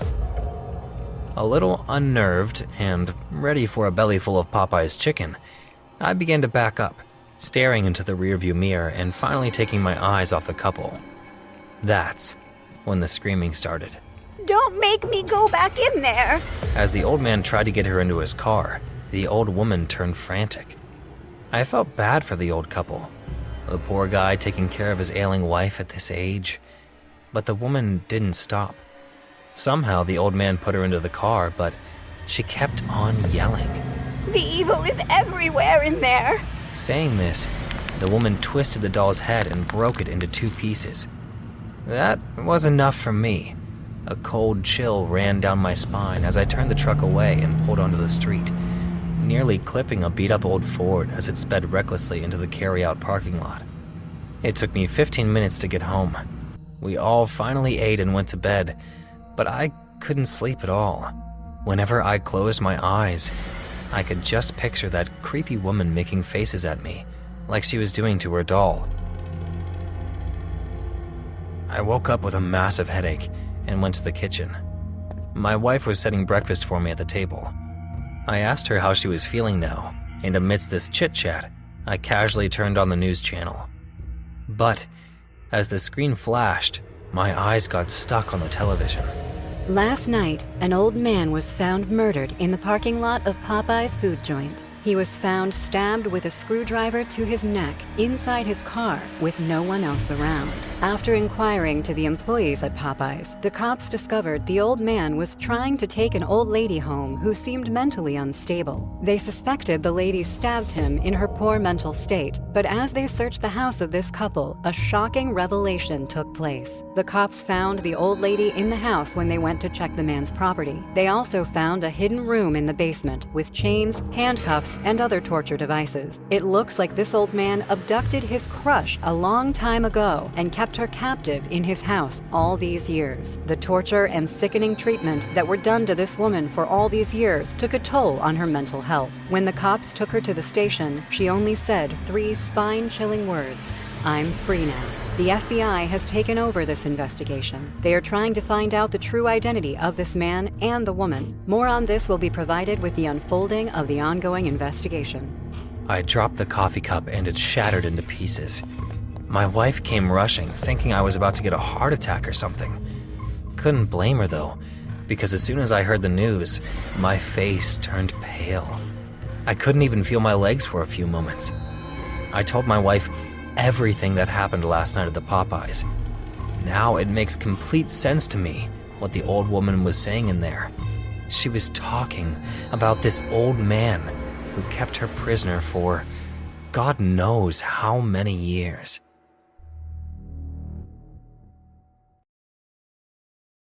Moving into a new home can be a very stressful situation, especially when you're a single parent. My wife passed away in a car accident several years ago, and Thomas, our son, was too young to remember her. At that time, we had a plan to move together to a beautiful house in a gated community. And to honor her, I worked as hard as I could. And even though it took a few years, I managed to buy it. My mother, Carmen, was a very old woman, so she agreed to move in with us, as she would be a great help in taking care of little Thomas. I took a few days off work and started the move on my own. Thomas was very well behaved, so I could leave him with Carmen while I finished moving. Everything was going great until one night before going back to my mother's house. Someone rang the doorbell of my new house. "Do you need something, sir?" I spoke to him from behind the door with distrust. There was no way I was gonna let this freak in. Nice to meet you, new neighbor. I just came to say hello. My name is the Watcher. The voice of the man behind the door terrified me, but I managed to keep my composure and answer him. "Nice to meet you, Mr. the Watcher. If you don't mind, I gotta get on with the move." Oh, I didn't mean to interrupt. My apologies. Before I go, let me give you a warning. This house is very important to my family. My grandparents watched over it for generations. My father did too before he passed away, and my son will do it when I am no longer in this world. But for now, I am in charge. So I must ask you to desist from moving. Listen, I don't know who the hell you think you are, but I'm not going anywhere. So why don't you get off my property before I get you off, you damn lunatic? Very well then. Nice to meet you. I'm sure I'll be seeing you and your family soon. Furious at this response, I inserted the key in the door, unlocked it, and confronted this person. "What did you just say?" But when I opened the door, there was no one there. This person had already left. A few days later, my family and I moved in. Thomas was very happy with his new house, but no matter how much time we spent there, I wasn't going to forget about the encounter with this guy. As the days went by, strange things began to happen. I felt I was being watched at all times. I saw silhouettes at night and even heard voices in empty rooms. I was the only one in my family that noticed this. Was I paranoid? Or was I just more alert? Whatever the answer, I wasn't going to take any chances, so I set up cameras all over the house. The cameras were connected to my cell phone, So when I went to work, I could see everything that went on in my house. The worst day of my life would come just 3 weeks after I moved in. I was having coffee in my office, as there wasn't much going on that day. Bored, I decided to take a look at the cameras, but something caught my attention. The camera in Thomas's room wasn't working. I looked all over the house for my son, but no camera could find him. I saw Mom in the dining room, so I called her. Hey, Mom, could you see if Thomas is okay? He's in his room, but the camera isn't working. You should relax a little, son. Thomas is very responsible. He won't get in trouble. I know. I won't bother you with this too often. It's just now that we just moved in. I hid my encounter with the Watcher from her. I didn't want to scare her. All right, I'll go see if he's okay, and I'll call you. You stay calm. Thank you, Mom. I felt more relieved. I could see through the cameras how my mom stood up with difficulty and went to the stairs. Meanwhile, it occurred to me to see if the microphone of Thomas's camera was still working. And to my terror, it was working perfectly. The house has chosen you, little Thomas. Your destiny could have been another, but the greed of your father ended up marking your destiny. That was the voice of the Watcher. He was in Thomas's room. Not only could I hear him, but I could hear the faint cries and babblings of a child. Had he done something to my son? I ran out of my office, spilling coffee all over my desk, and with my car keys in hand, I called the police and told them everything. I also tried to call Carmen, but she didn't pick up. As soon as I got into my car, I accelerated with all my strength and looked at the cameras almost without paying attention to the road. The only camera where something was happening was the one on the stairs, where I could see Carmen climbing them slowly. While the camera focused on my mother, I heard my son's babbling and the voice of the psychopath in the background. You should know that the house has a life of its own. It's a secret that we pass down from generation to generation in my family. The house is angry. The house rejects dirty people like you, your father, and even your sweet grandmother. But don't worry, little one. I know a way to purify all of you. It's the one your father chose, and thanks to him, you can be part of the house forever. Listening to this psychopath only made me accelerate faster and faster. I needed to save my family. My mother could do nothing against this man. Without realizing I had condemned her too. What was I thinking? I couldn't stop looking at the camera, praying for a miracle to happen, for my mother to escape, or better yet, to somehow save my son first. Not only did a miracle not happen, but another tragedy did. As I was looking at the camera, I heard a loud braking noise outside the car, and when I looked up, my car was colliding with another car. It all happened in an instant, but I immediately realized that it was my fault. The last thing I saw was the glass of my windows shattering from the impact, and a second later, I saw nothing. I woke up in pain in the hospital while a nurse was changing my pillow. When she saw me, she called the police, and within seconds I was accompanied by 2 officers, a woman and a man. What happened? How long was I here?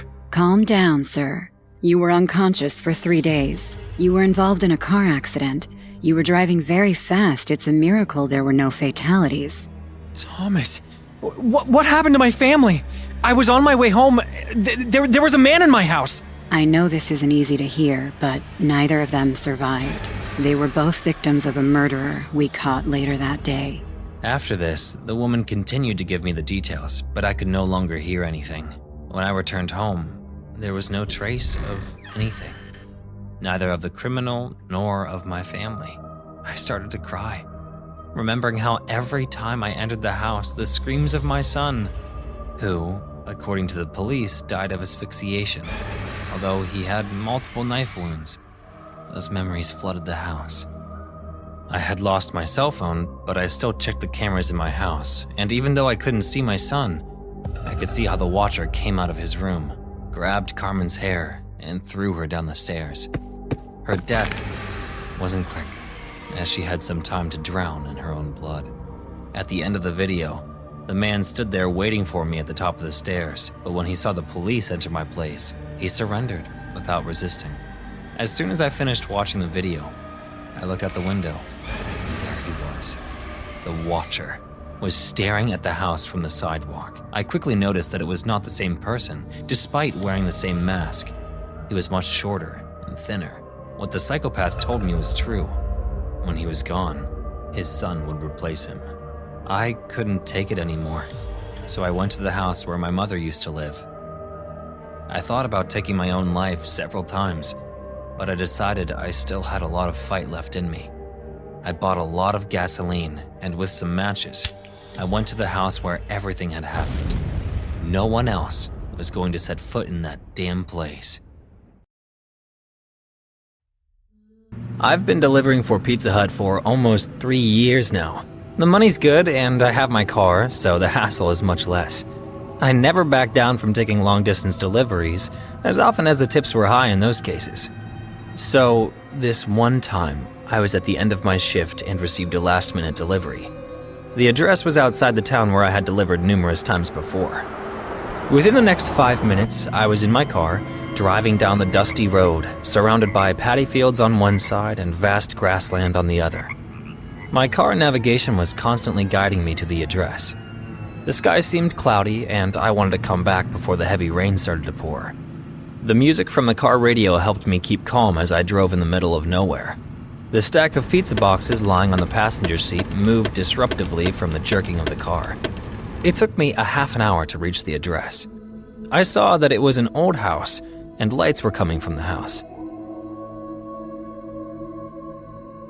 As I opened the main gate, a creaking metallic sound took place. The lights of the upstairs window turned on immediately. I felt a little relieved and walked to the porch with the pizza boxes in my hand. Before I could ring the doorbell, the door opened, and a woman in her late 40s stood in front of me. Her hair was tied to a bun, and she was holding a black cat in her arms. The cat and the woman both had creepy eyes, and both started to check me out. For a few seconds, I didn't know what to say. The woman broke the awkward silence by talking without blinking. Are you from Pizza Hut? Yes, ma'am. You took 32 minutes to reach here. Sorry? You are 2 minutes late. I deserve the pizza for free, now. It's only 2 minutes. I came all this way, ma'am. She was creepy. A weird smile lurked on her face, and she moved her head from side to side while staring at me like an owl. Her filthy, bony hand kept running on the cat's black fur.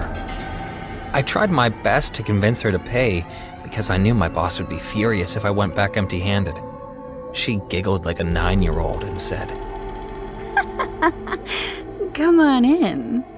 I got inside and she closed the door behind me. The house looked pretty normal, except for one thing. A boy around the age of 12 to 13 years was sitting on the living room couch. He was shirtless and had lipstick marks all over his face and chest, like he had been rampaged by kisses. But he had a blank face, like he wasn't the least bit bothered about them. He looked at me and then shook his head. Being utterly confused, I looked at the lady and she smiled at me, creepily. She put her cat down and came close to my face and said, What is your name? John? John, this is Kyle. We have just started the party. Would you like to join us? No, I think you two will be good friends in no time.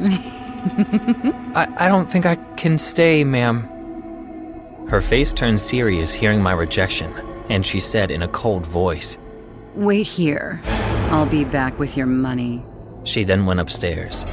As soon as she was out of sight, I rushed to the young boy and asked him, Hey, do you live here? Is this your house?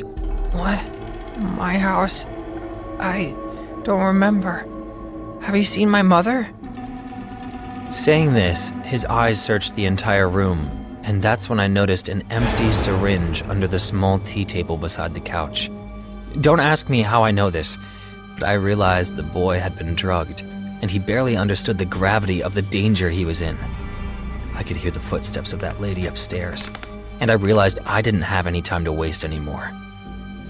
Look, I think you should come with me, now! But What about them?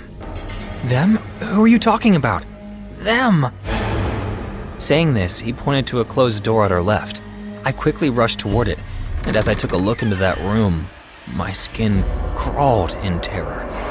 2 young boys, just like that kid, were sitting in that room, tied to chairs. All of them were unconscious. Saliva was dripping down their mouths, and the smell of urine and blood hit me like a brick.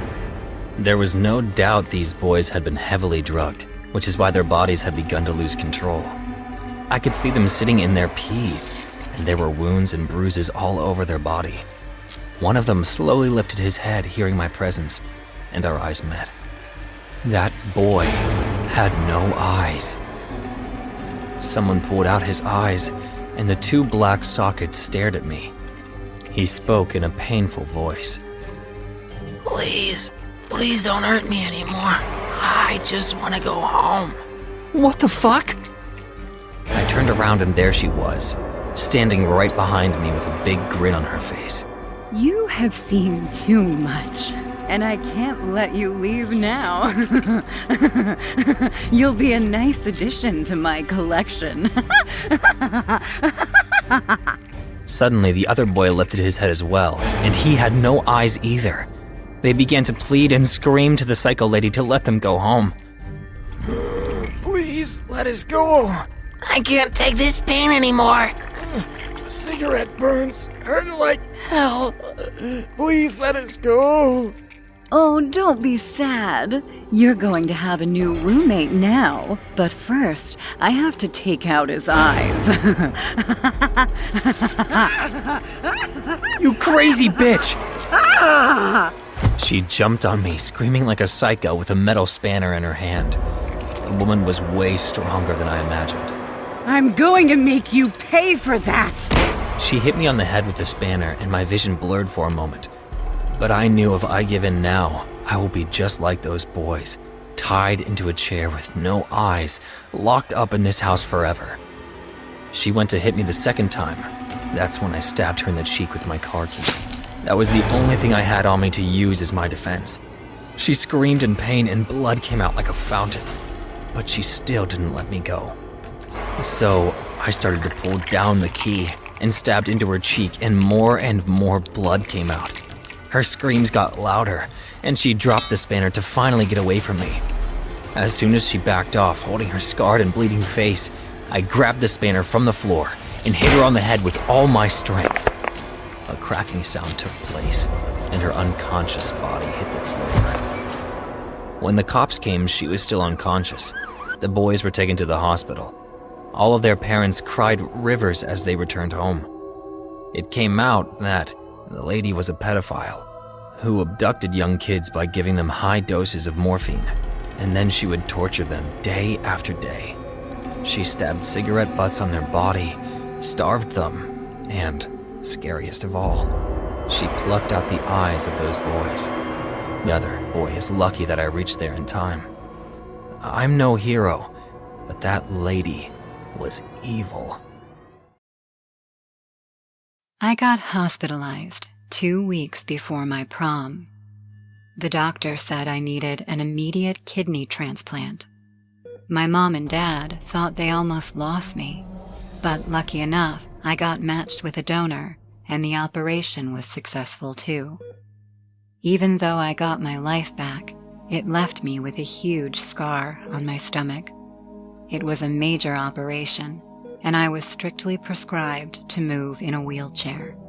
Just when I was thinking to ask Marcus for prom, all my dreams shattered into pieces. I was crying while lying on the hospital bed a day before discharge, thinking I'm going to miss my prom, because clearly, who wants to take a girl in a wheelchair as their prom date, right?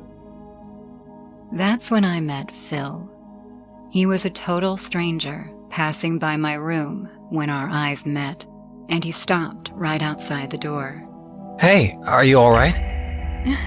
I'm crying in a hospital bed. Do you think I'm all right? Yeah, stupid question. I'm Phil. Jazz. Wow, that's a beautiful name. I'm still recovering from a critical kidney transplant, so it's not the right time for you to flirt with me. Absolutely. But I mean it. I didn't reply and wiped my tears when Phil walked into the hospital room.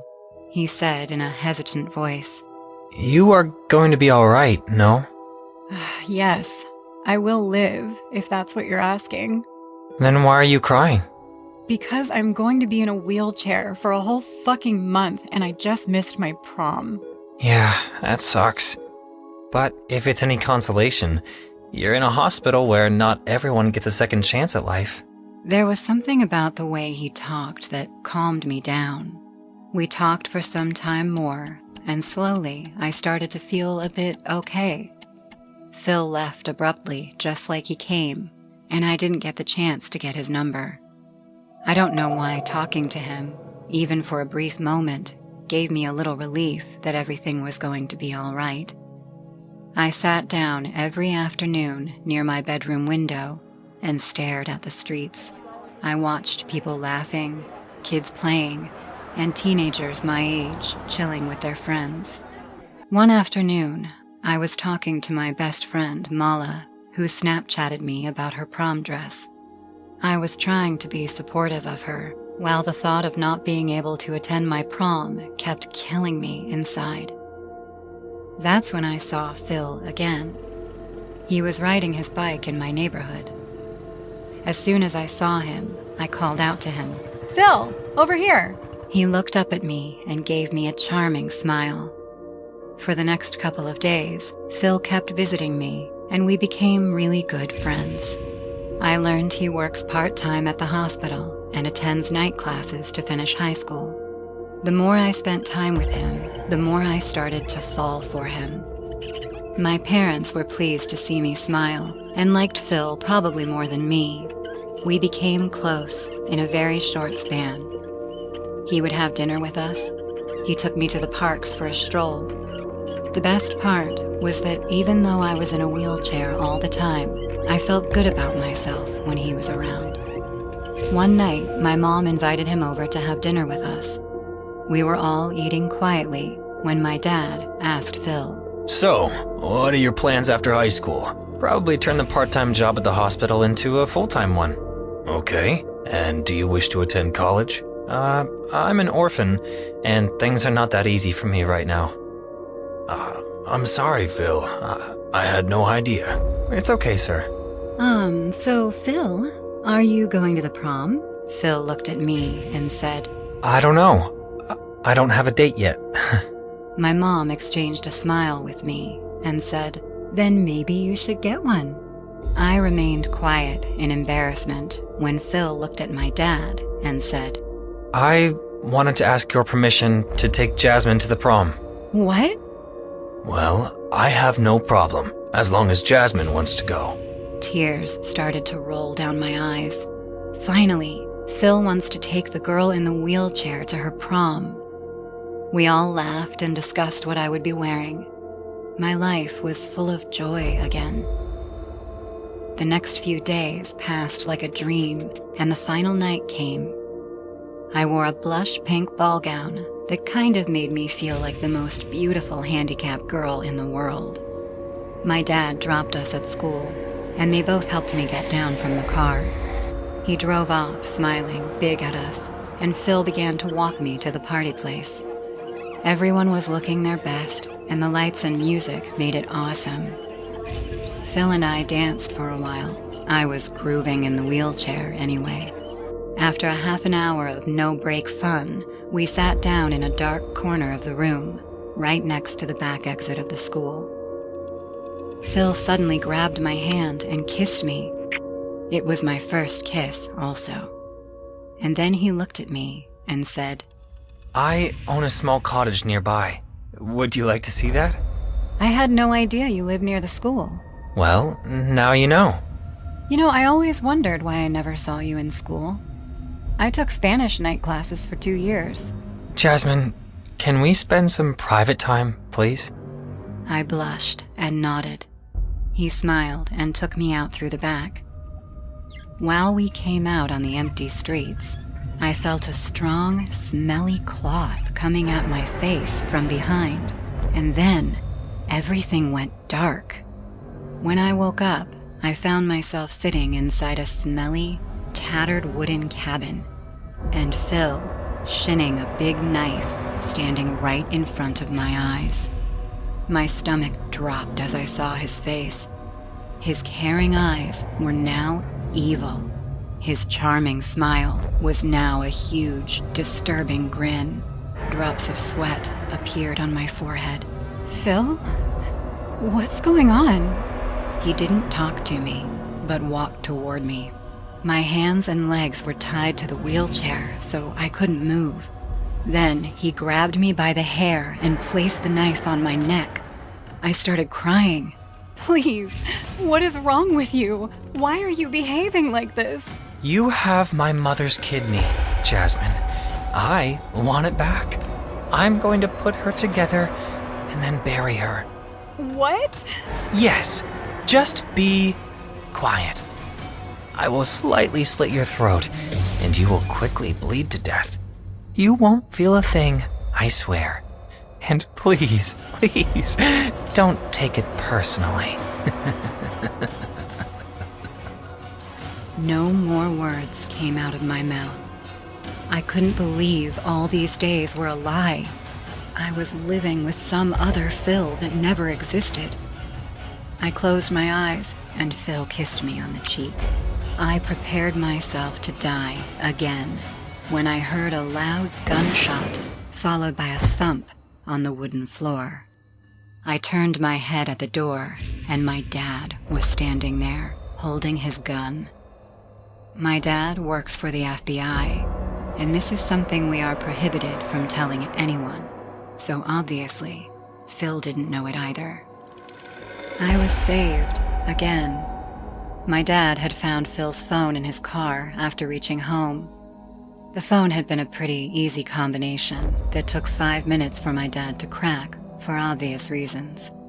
And what he saw made his skin crawl in terror. There were selfies of Phil and a corpse sitting next to him. After investigating Phil's cabin, the cops did find the corpse of a woman who was later identified as his mother, and she had a kidney missing. Had my father not reached me in time, I would have surely been dead this time. I am a dead woman. I have nothing to lose. I spend every night walking, hooded through alleys so dark and dangerous they would terrify the bravest people. My only companion is a magnum that I keep in my pocket, ready to be fired at the person who ruined my life. I know that many will say I'm a terrible person, consumed by anger and revenge, but before you say anything about me, listen to my story. The day it all happened, I was in a particularly good mood. I had been working at Popeye's Fried Chicken for a few months, and that Friday I was on the night shift. I was the cashier, and I was only accompanied by Richard, the cook, and Blake, who was going to be cleaning the entire restaurant. The night was slow, and the restaurant was empty, but at least we could chat with each other without being busy. Everything was going more than fine until a strange man walked in. This man was very tall and imposing. His gray beard and hair were very long. His small brown eyes were lost in his long, hard face. But when I saw him, I was struck by how full of hatred and violence he was as he looked at us. The man walked over and sat down at a table without asking for food. Instead of sitting facing the table, he turned his chair in our direction and just stared at us. Okay, he is awkward. Shut up. He's going to hear us. Look how far away he is. There's no way that Grandpa will hear us. What do we do? Should we approach him? Ask him what he wants? Good idea. Let's ask him who he wants to kill first. Hell no. We serve here. If he wants to eat, let him come up and place his order like everyone else. Yeah, fuck it. I'll go ask him. The faster he eats, the faster he'll go. Oh my god. Blake whispered to me as he walked past me. Determined, I walked in the direction of this man. Even though I was only a few meters away, I felt like I had never walked so far in my life. My legs started to ache, and as I got closer to him, I felt an oppressive atmosphere and started to shake.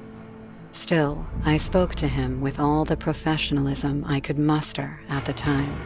Good evening, sir. Would you like to order something? His penetrating gaze met mine, and I felt myself getting overwhelmed. His lips began to move for the first time since he entered, and the firmness of his raspy voice left me paralyzed with fear. No. No problem, sir. When you're ready, just approach and let me know. After that little exchange of words, I was terrified. I wanted to run with my coworkers, crying, but I kept my composure. I felt like a lamb talking to a hungry tiger. This man was truly terrifying. Rose, you're pale. What did he say to you? Nothing. I asked him if he wanted to order anything, and he just said no. He gave me a really bad vibe. Should I say something to him? No, don't do that. Let's wait for him to leave. Well, let's be ready to call the police. This gives me a bad feeling. A few more minutes passed, and nothing had changed.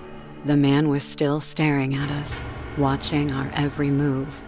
Blake had cleaned the bathrooms, but decided to stay nearby, just in case. The freezing silence of the restaurant was suddenly cut short as a group of 4 guys came in, laughing, and sat down at a table near the man. I've never been so happy to hear teenagers. I know, right? I kept glancing sideways at the man and saw how, for the first time, he stopped looking at us. His eyes went to the teenagers, who didn't even notice him. The man stood up and sat down at their table, and they looked at him in shock. What the fuck is he doing? The man began to speak to the confused looks of the teenagers. It wasn't more than a few seconds before the man stood up and returned to his original position, looking at us again. Meanwhile, the teenagers were no longer laughing. They all looked at each other in confusion and, without saying a word, grabbed their things and left the restaurant. Oh no. That's it! Blake, stop it. You don't know what this man is capable of. Let's call the police. Blake walked toward the man, and when he was face to face with him, he spoke angrily. Sir, we can tolerate you sitting there without ordering food, but you can't intimidate our customers like that. If you don't leave, I will be forced to... Before Blake could finish the sentence, we heard a loud explosion. Blake stopped talking, and with a blank stare, he touched his body until he found a huge hole in his chest and fell, instantly dead. The man was still sitting in his seat, looking at us, but now with a magnum in his hand. No! Blake! We both screamed, unable to believe what had just happened. The man got up, pointing the gun at us and walking in our direction. We both raised our hands in terror. Don't move a muscle. His raspy voice sounded calm, but determined. He went straight to the kitchen and stood next to Richard, who was crying in panic. Please, sir, don't hurt me. Please don't hurt me. Ah! Without Richard being able to react, the man grabbed his head with enormous strength, lifted it up, and plunged it into the boiling oil. No! Richard's resistance ended only a few seconds after it began. His body still moved a little reflexively, but he was already dead. I took advantage of this distraction to run to the back exit, but suddenly I heard another gunshot noise and fell down. Something had stung me in my leg. But when I realized what had happened, the pain increased a lot and blood began to come out as a result of my bullet wound. Stunned, I watched from the floor as the man quickly moved to my side. Why are you doing this to us? I had nothing else to do. Just because he had nothing else to do? The idea that this man had killed my 2 friends just out of boredom awakened something in me. I looked at him with uncontainable anger and tried to get up, but I was kicked in the face. You still have plenty of energy. How about a game to decide if you survive? Fuck you! Without paying attention to me, he opened the barrel of his Magnum and spun it around. After closing it, he quickly pointed it at my head and pulled the trigger. But the bullet didn't come out. My anger faded, and I covered my face in fear. What the hell are you doing? Again, he rotated the barrel of his gun and shot at me, but the bullet didn't come. Stop it, you fucking psycho! He turned the barrel one last time, but I was no longer willing to take another shot, so I quickly rushed toward him. Surprised by my advance, he fired quickly toward my head. This time, the bullet did go out. The fact that I had thrown myself against him saved my life. Due to the movement of my head, the bullet went through both cheeks of my face and back out. I fell back to the ground, bloodied. It seems that Lady Luck is on your side, little girl. The psycho pointed the gun at my head again. I no longer had the energy to defend myself. I had to accept my fate. Bang. The man said this with a small smile, but he didn't shoot. Satisfied, he turned around and left the restaurant through the back door. While stunned by the sound of gunfire, I heard many sirens and saw several policemen entering the restaurant, rescuing me. The recovery was long and exhaustive. The doctors told me it was a miracle that I survived. The cost of doing so was very high, as the last bullet had gone through my face and taken out many teeth along the way. Eventually, my leg was able to recover, but my face was ruined forever. I didn't work anymore, and I never saw my friends or family again. I decided to live off my savings and bought a Magnum, similar to the one that man had. Today, I walk the streets near the Popeye, looking for that bastard who ruined my life. I know I'll find him. And when I do, I'll spin the barrel of my gun, as he did with me. But I'll do it with all the bullets.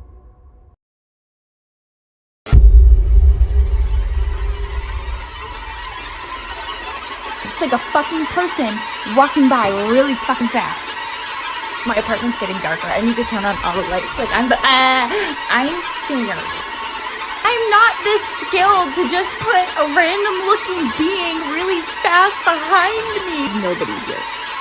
And I have guns, so if you're in here, I have guns! You know, I have loved to dance since I was a little girl. In fact, my mother used to tell everyone how much she had fun seeing I spent a lot of the day dancing, and A while ago, months after I moved in with my boyfriend, I was fired from my work. So I was going through a difficult time when a new social network, TikTok, began to go viral. Soon, I realized a very important part of the content people uploaded: dances. To clear my mind, I decided to have fun by publishing dances on TikTok.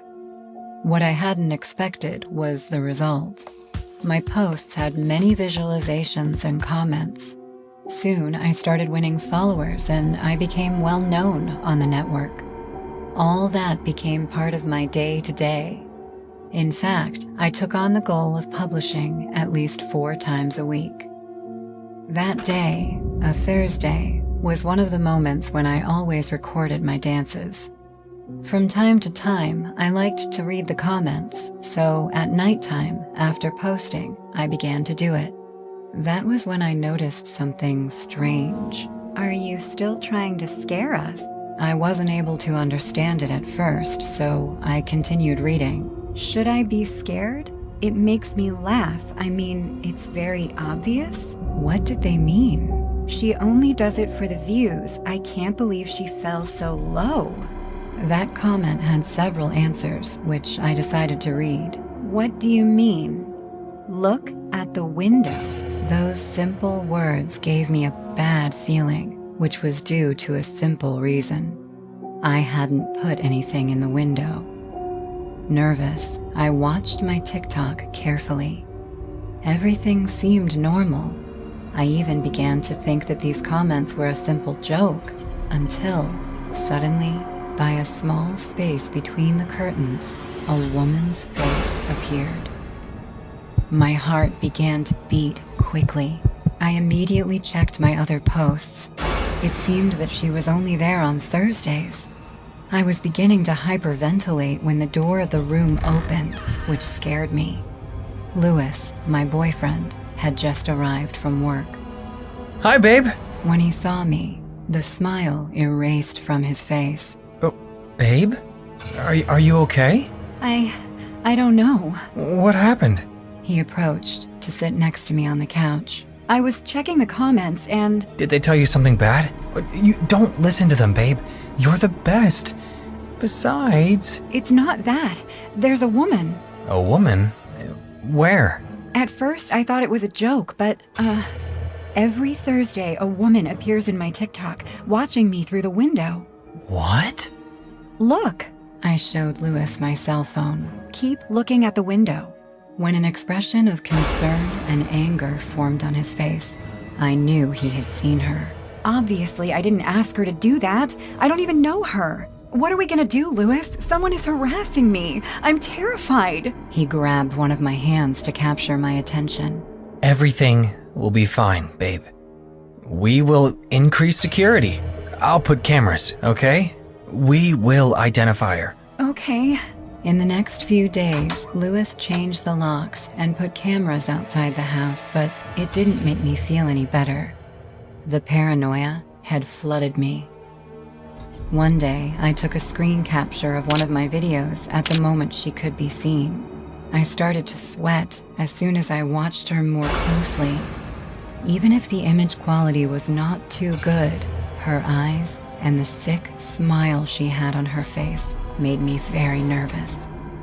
By the time the week passed and it was Thursday again, I felt terrible. I was not sleeping well, and I was so scared that I had nausea. My love, I'd really like to stay today so I can take care of you. I appreciate it, honey, but you can't miss work for this. I don't like the idea of you being alone here. What if you invite someone? They're working. Okay, well, call me if something happens. As soon as he left, I locked all the doors and windows of the house. Then I went to my room and laid down in bed. I tried to distract myself, but it wasn't possible. I could only think about that woman. The cameras that Louis had placed had an application, so I could see them directly from my cell phone. Without being able to avoid it, I started watching them. But time passed and nobody appeared. At some point, I fell asleep. I was woken up by a distant sound. I was so sleepy that I didn't react until a few seconds after listening to it. Huh? I got up from the bed and went to the door. The sound, which seemed like some kind of bang, was constant. Nervous, I grabbed my cell phone and looked at the cameras. My breath caught. It was that woman, hitting the window with her right fist. Even though I was terrified, I took a deep breath and texted Louis. She was probably just a hater who wanted to annoy me. She would get scared and go easily, so while I dialed the emergency number on my cell phone, I left the bedroom and walked to the living room window. I could see the woman through a small gap between the curtains. She stopped when she realized I was there. Sky! Up close, I could tell that her appearance was strange. She looked as if she hadn't slept in weeks. She was skinny and had a fake smile that made me shiver. I showed her my cell phone.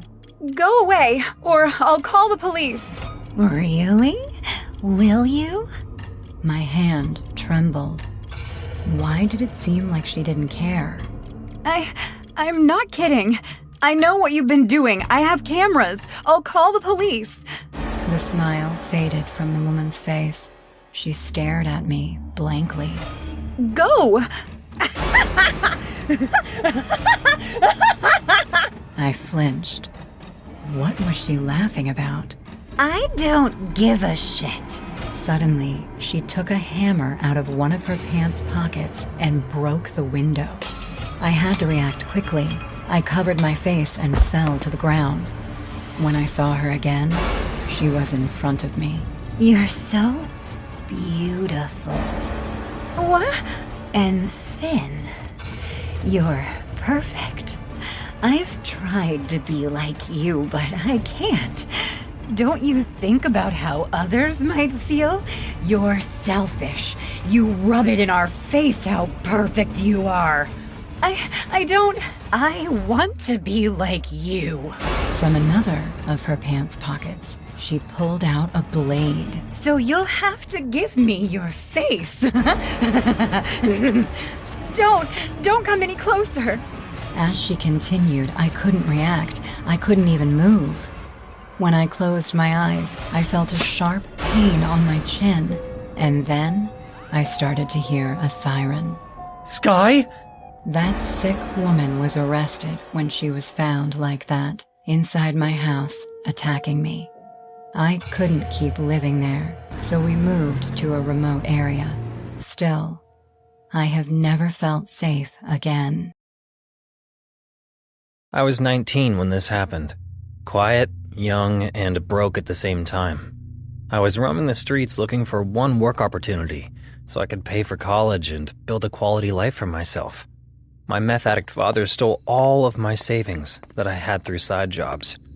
One day, I was strolling in the empty streets at night when I saw a Subway at the side of the road. The first thing I noticed was the flyer. The Subway outlet was hiring people, so without wasting a single second, I walked into the store. A man in his late 50s was counting the money, standing behind the counter. He looked at me with suspicious eyes and said, "We're closing early today," and then went back to counting the money again. With an awkward smile, I replied, "No, I didn't come for the food." He looked up again and then checked me out from head to toe. "You came looking for the job?" "Yes, exactly. I need this job." "How old are you?" "I'm 19. Young fellow. "Fine. Come back tomorrow at 10 a.m. Thanks. Thanks a lot." I left with a big smile as, finally, things were starting to look up. The next morning, I washed my face in the park fountain and put on a fresh t-shirt, the only one that I had saved for a moment like this.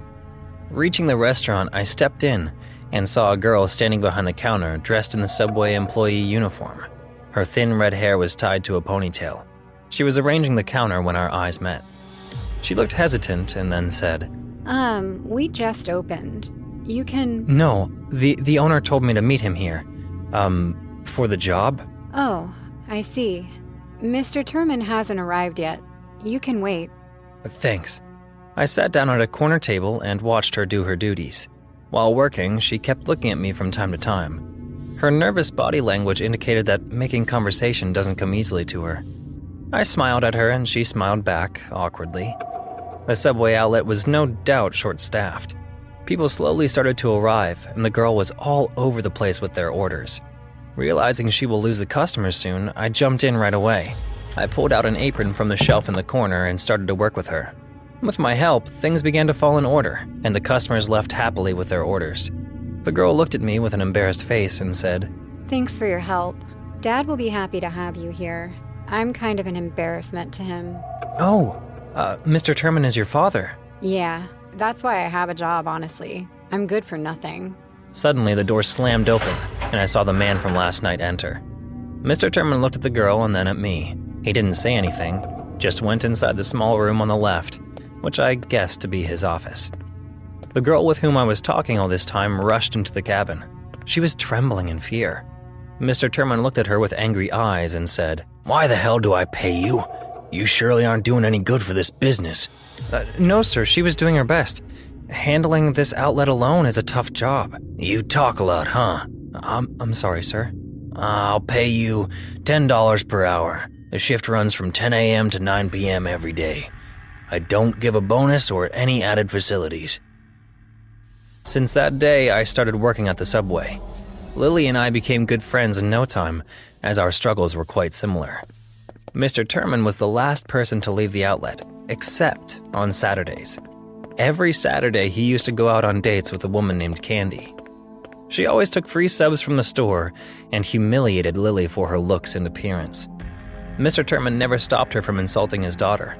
On the contrary, they both laughed at Lily, while she stood silent and helpless, taking it all in. One Saturday, I came back from a delivery and found the store in complete darkness. Thinking it might be a power outage, I turned on my flashlight. But as soon as the lights hit the floor, the hair at the back of my neck stood up. There were trails of blood on the floor. No one was in the outlet. The trails stopped near the cabin of Mr. Turman. I tiptoed to Mr. Turman's office and, as soon as I opened the door, a violent scene unfolded in front of my eyes. Lily was standing over Candy's bloody body. She had a deep, bloody wound on her head. It was clear from the bloodbath that Candy was dead. Out of shock and fear, I fumbled, "Lily!" And she turned around. Her uniform was splattered with bloodstains. A sick smile was on her face. Look, Andrew, I showed this bitch her worth. What have you done? She was trying to steal from the counter in Dad's absence. I had to stop her. I quickly checked Candy's pulse and realized that a massacre had taken place. Lily grabbed my hand and said, I'm going to jail, right? No, we can explain this to the cops. I don't want to go to jail. I did nothing wrong. She had it coming. You must help me, Andrew. Just then, we heard the main door open, followed by the irritated voice of Mr. Turman. What the hell is wrong here? Lily? Andrew? Where is everyone? We came out of the cabin, and Mr. Turman stood speechless, seeing blood everywhere. As soon as he noticed Lily's uniform, he peeked behind her to get a glimpse of his office. His face turned pale as he discovered Candy lying dead on the floor. Lily, you killed her. Oh my God. I'm calling the cops right now. You two aren't getting away with this. I rushed to him to explain what exactly happened here, but Mr. Turman had already taken out his phone and started dialing 911. He turned around to leave the shop in panic when Lily unveiled her psychotic personality once again. She grabbed the metal rod with which she had murdered Candy and ran at full speed toward her father. I screamed, "Lily, no!" But it was too late. You prick. I'll kill you too. Lily hit him hard with the metal rod, and Mr. Turman screamed and collapsed on the floor. She started beating Mr. Turman to a pulp. With every strike, she screamed and laughed like a deranged person, the person I never knew existed inside of her. Die! Die, you shithead! You don't deserve to be a father! Die! Die! Hearing the ruckus and screams from the subway outlet, some people came in and saw Lily beating her father to death. Some people started screaming, and the entire situation got out of hand. When the cops arrived, I was standing there along with other people, and Lily was sitting near her father's dead body. She smeared the blood all over her face in sick joy and laughed like a maniac.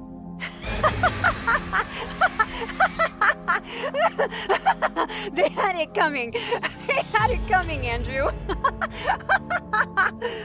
Lily is now behind bars, charged with 2 first-degree murders. I visited her in jail one time, which was also the last time that I saw her.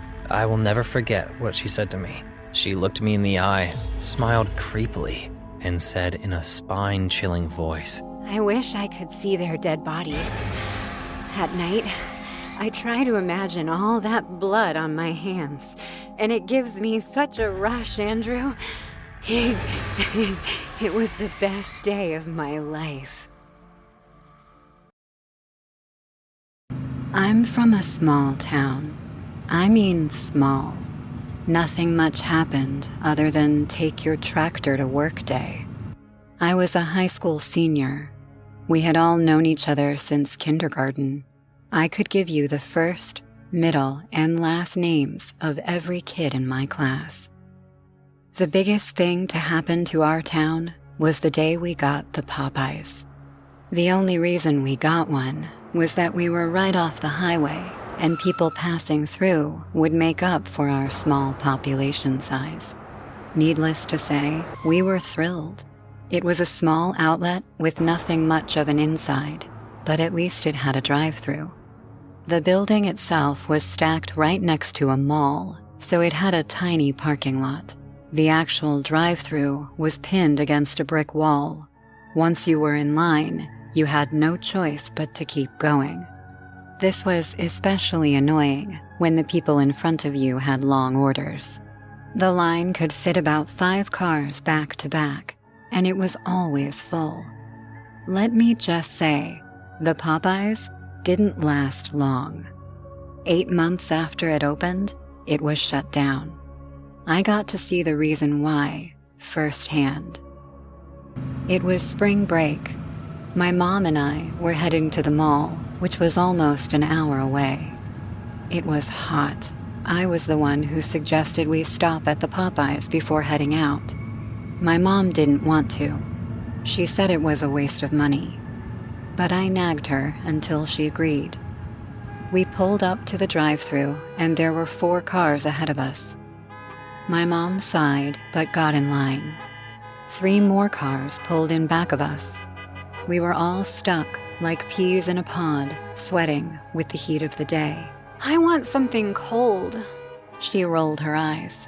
Hawaiian punch? Yes, please. I pulled out my phone and Snapchatted some friends. Chilling with the mom, I typed as I snapped a pic of us. My mom laughed and pushed the phone away. Stop it. Suddenly, a loud bang filled the air. We looked at each other in surprise. Mom, was that a gunshot? No way, it was probably just a car backfiring. We sat in silence for the next few minutes. I think we both sensed something to change. Then, the scream came. It was a man's. Instinctively, I stuck my head out the window to see what was going on. Because of how packed in we were against the buildings, we couldn't open our doors. But I was small enough that I could get half my body out the window to view the scene.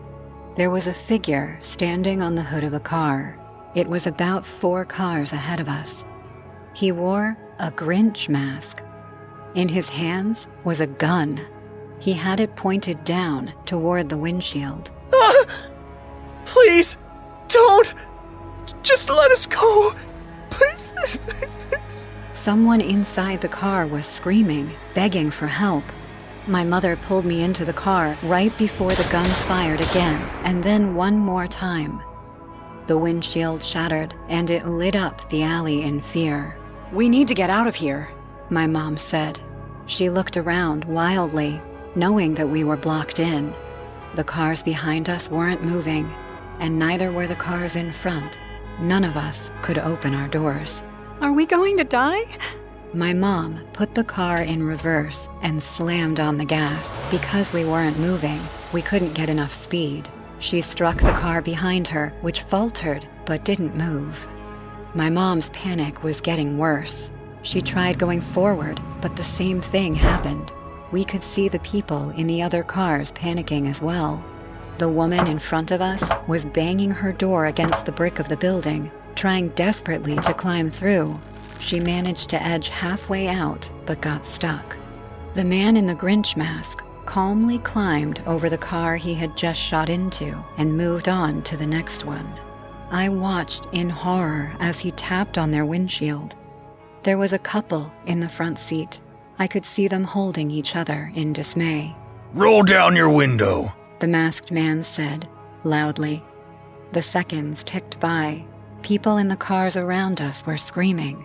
My mom and I were quiet. Roll it down now! The driver's side window slowly rolled down. We could hear a man's voice from inside. Please, we have kids in the car. Don't hurt us. We are good people. Please. The masked man leaned over toward the open window and shot the couple 2 times. Blood erupted from the car. Their windows were painted red. Now we could hear the cries of children. My mom grabbed my hand. She swallowed slowly. "Get down." What? "Get down, as far under the seat as possible. He may not see you." But Mom! My words were interrupted by a chorus of gunshots. The kids' cries ceased. Without another word, I folded myself into the space under the dashboard.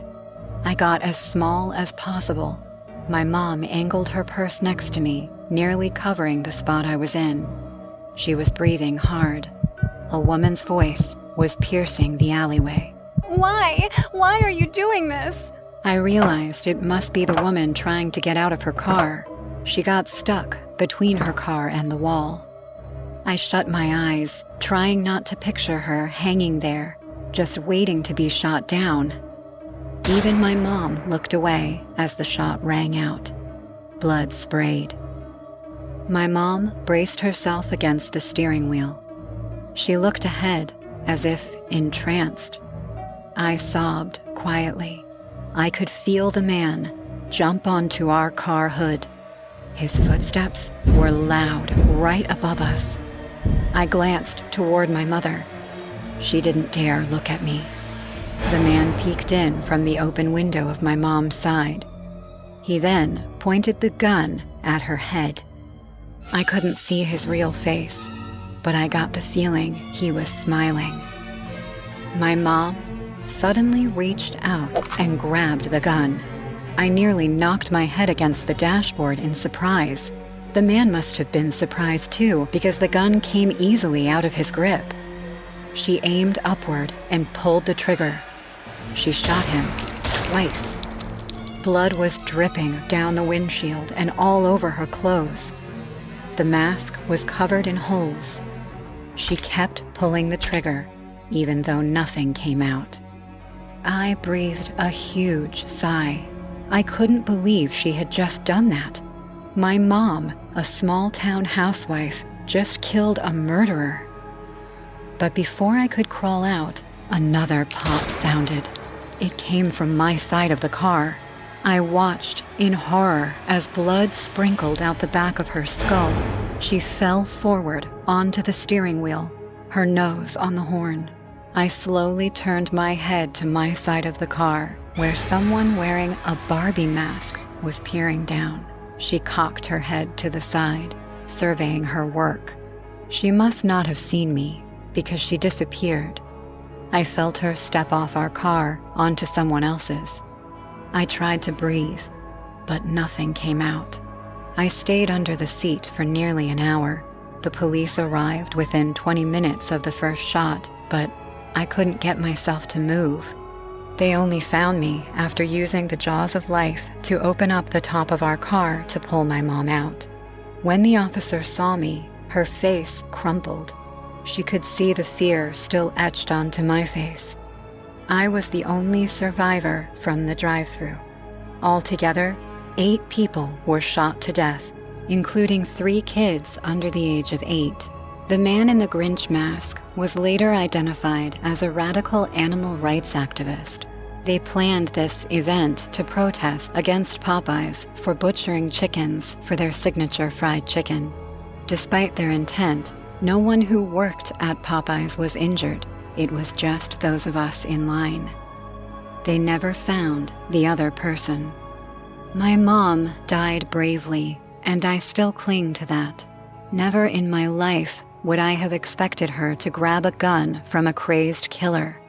She did it for me, to save me. There is one thing that still eats me up inside, because despite their horrible actions, all of the death and destruction those murderers caused, the event actually worked, at least for me. I know I will never go to a Popeyes again. My name is Sharon. I've been working at Pizza Hut for 2 years now, but I joined this branch a few months ago. The previous branch was a little smaller, but that didn't make it any less than this one. The employees were polite and clean, and everything worked perfectly, until that Tuesday night. I was the waitress at the store, and I was attending to the last customers before we closed. Among those customers came a man no older than 40 in a suit.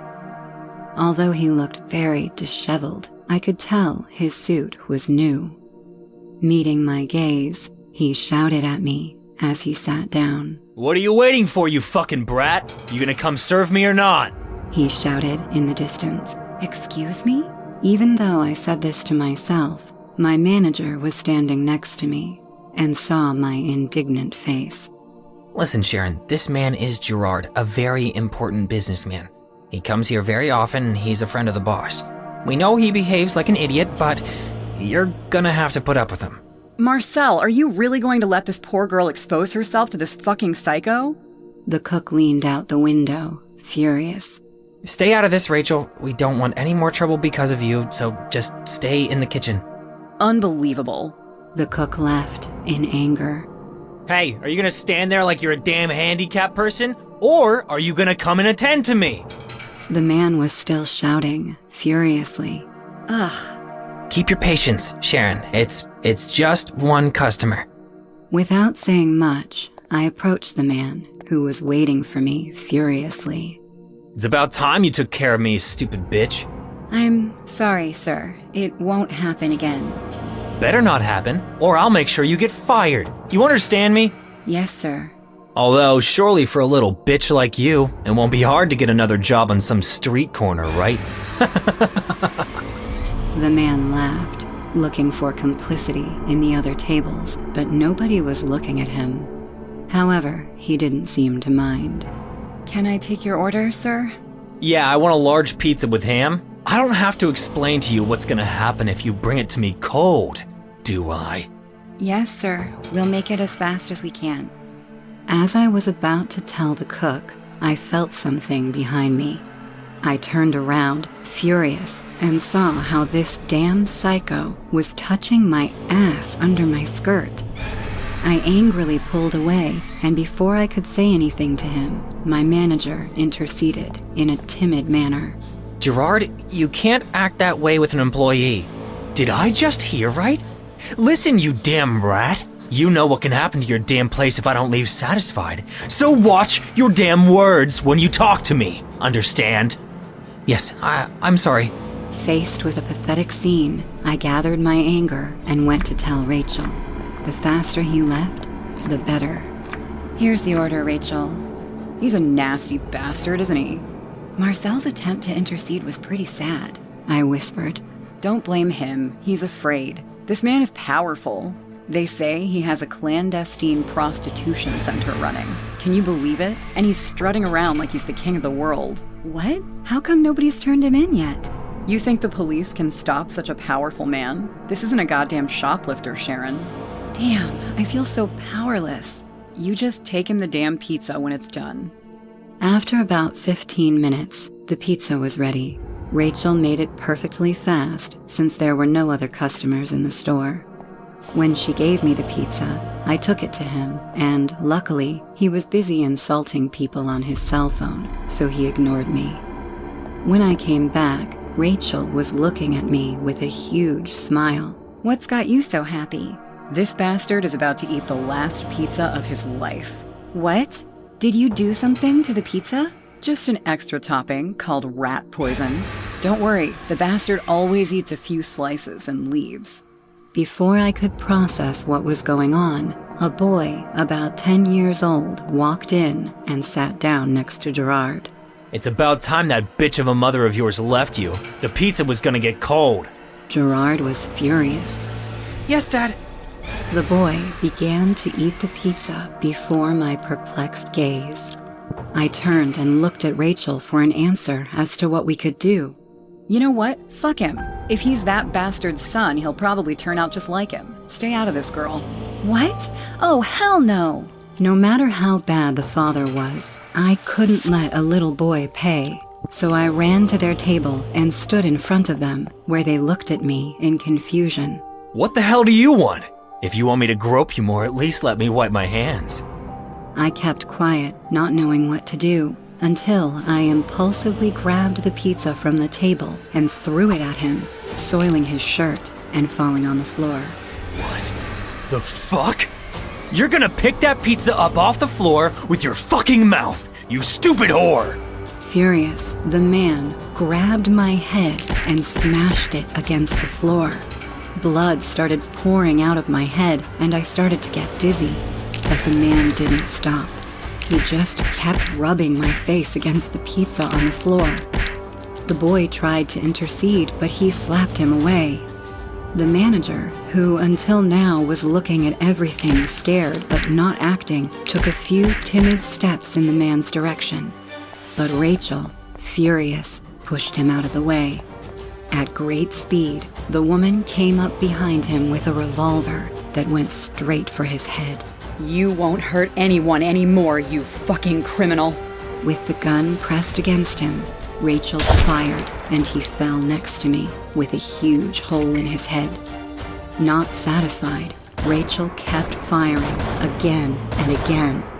Meanwhile, I stood next to the corpse in shock, watching this man's son vomit up the pizza he had just eaten. The police arrived very quickly and arrested Rachel, who soon after admitted that I had nothing to do with the murder and only wanted to save the boy. The store closed and never reopened. I still question whether Rachel did the right thing that night, but I never regret interceding, because if that poor kid hadn't thrown up the pizza, he would have died. That night was my prom. I was very excited, but let's face it, who wouldn't be? For the occasion, my parents had bought me a beautiful, long, light blue dress that combined perfectly with the makeup that my mother had put on me. I didn't have a date, but that didn't really matter to me.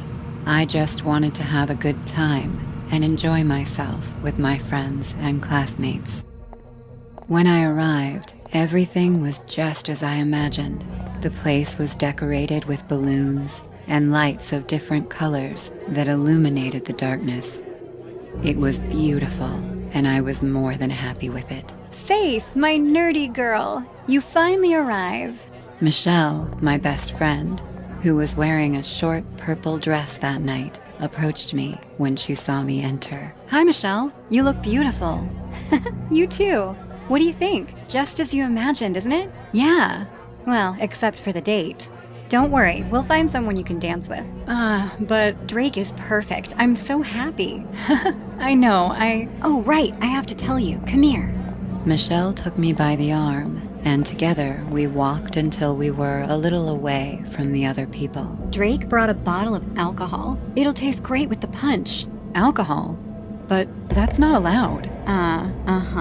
That's why he snuck it in. I don't know how, but he made it. And are you going to drink?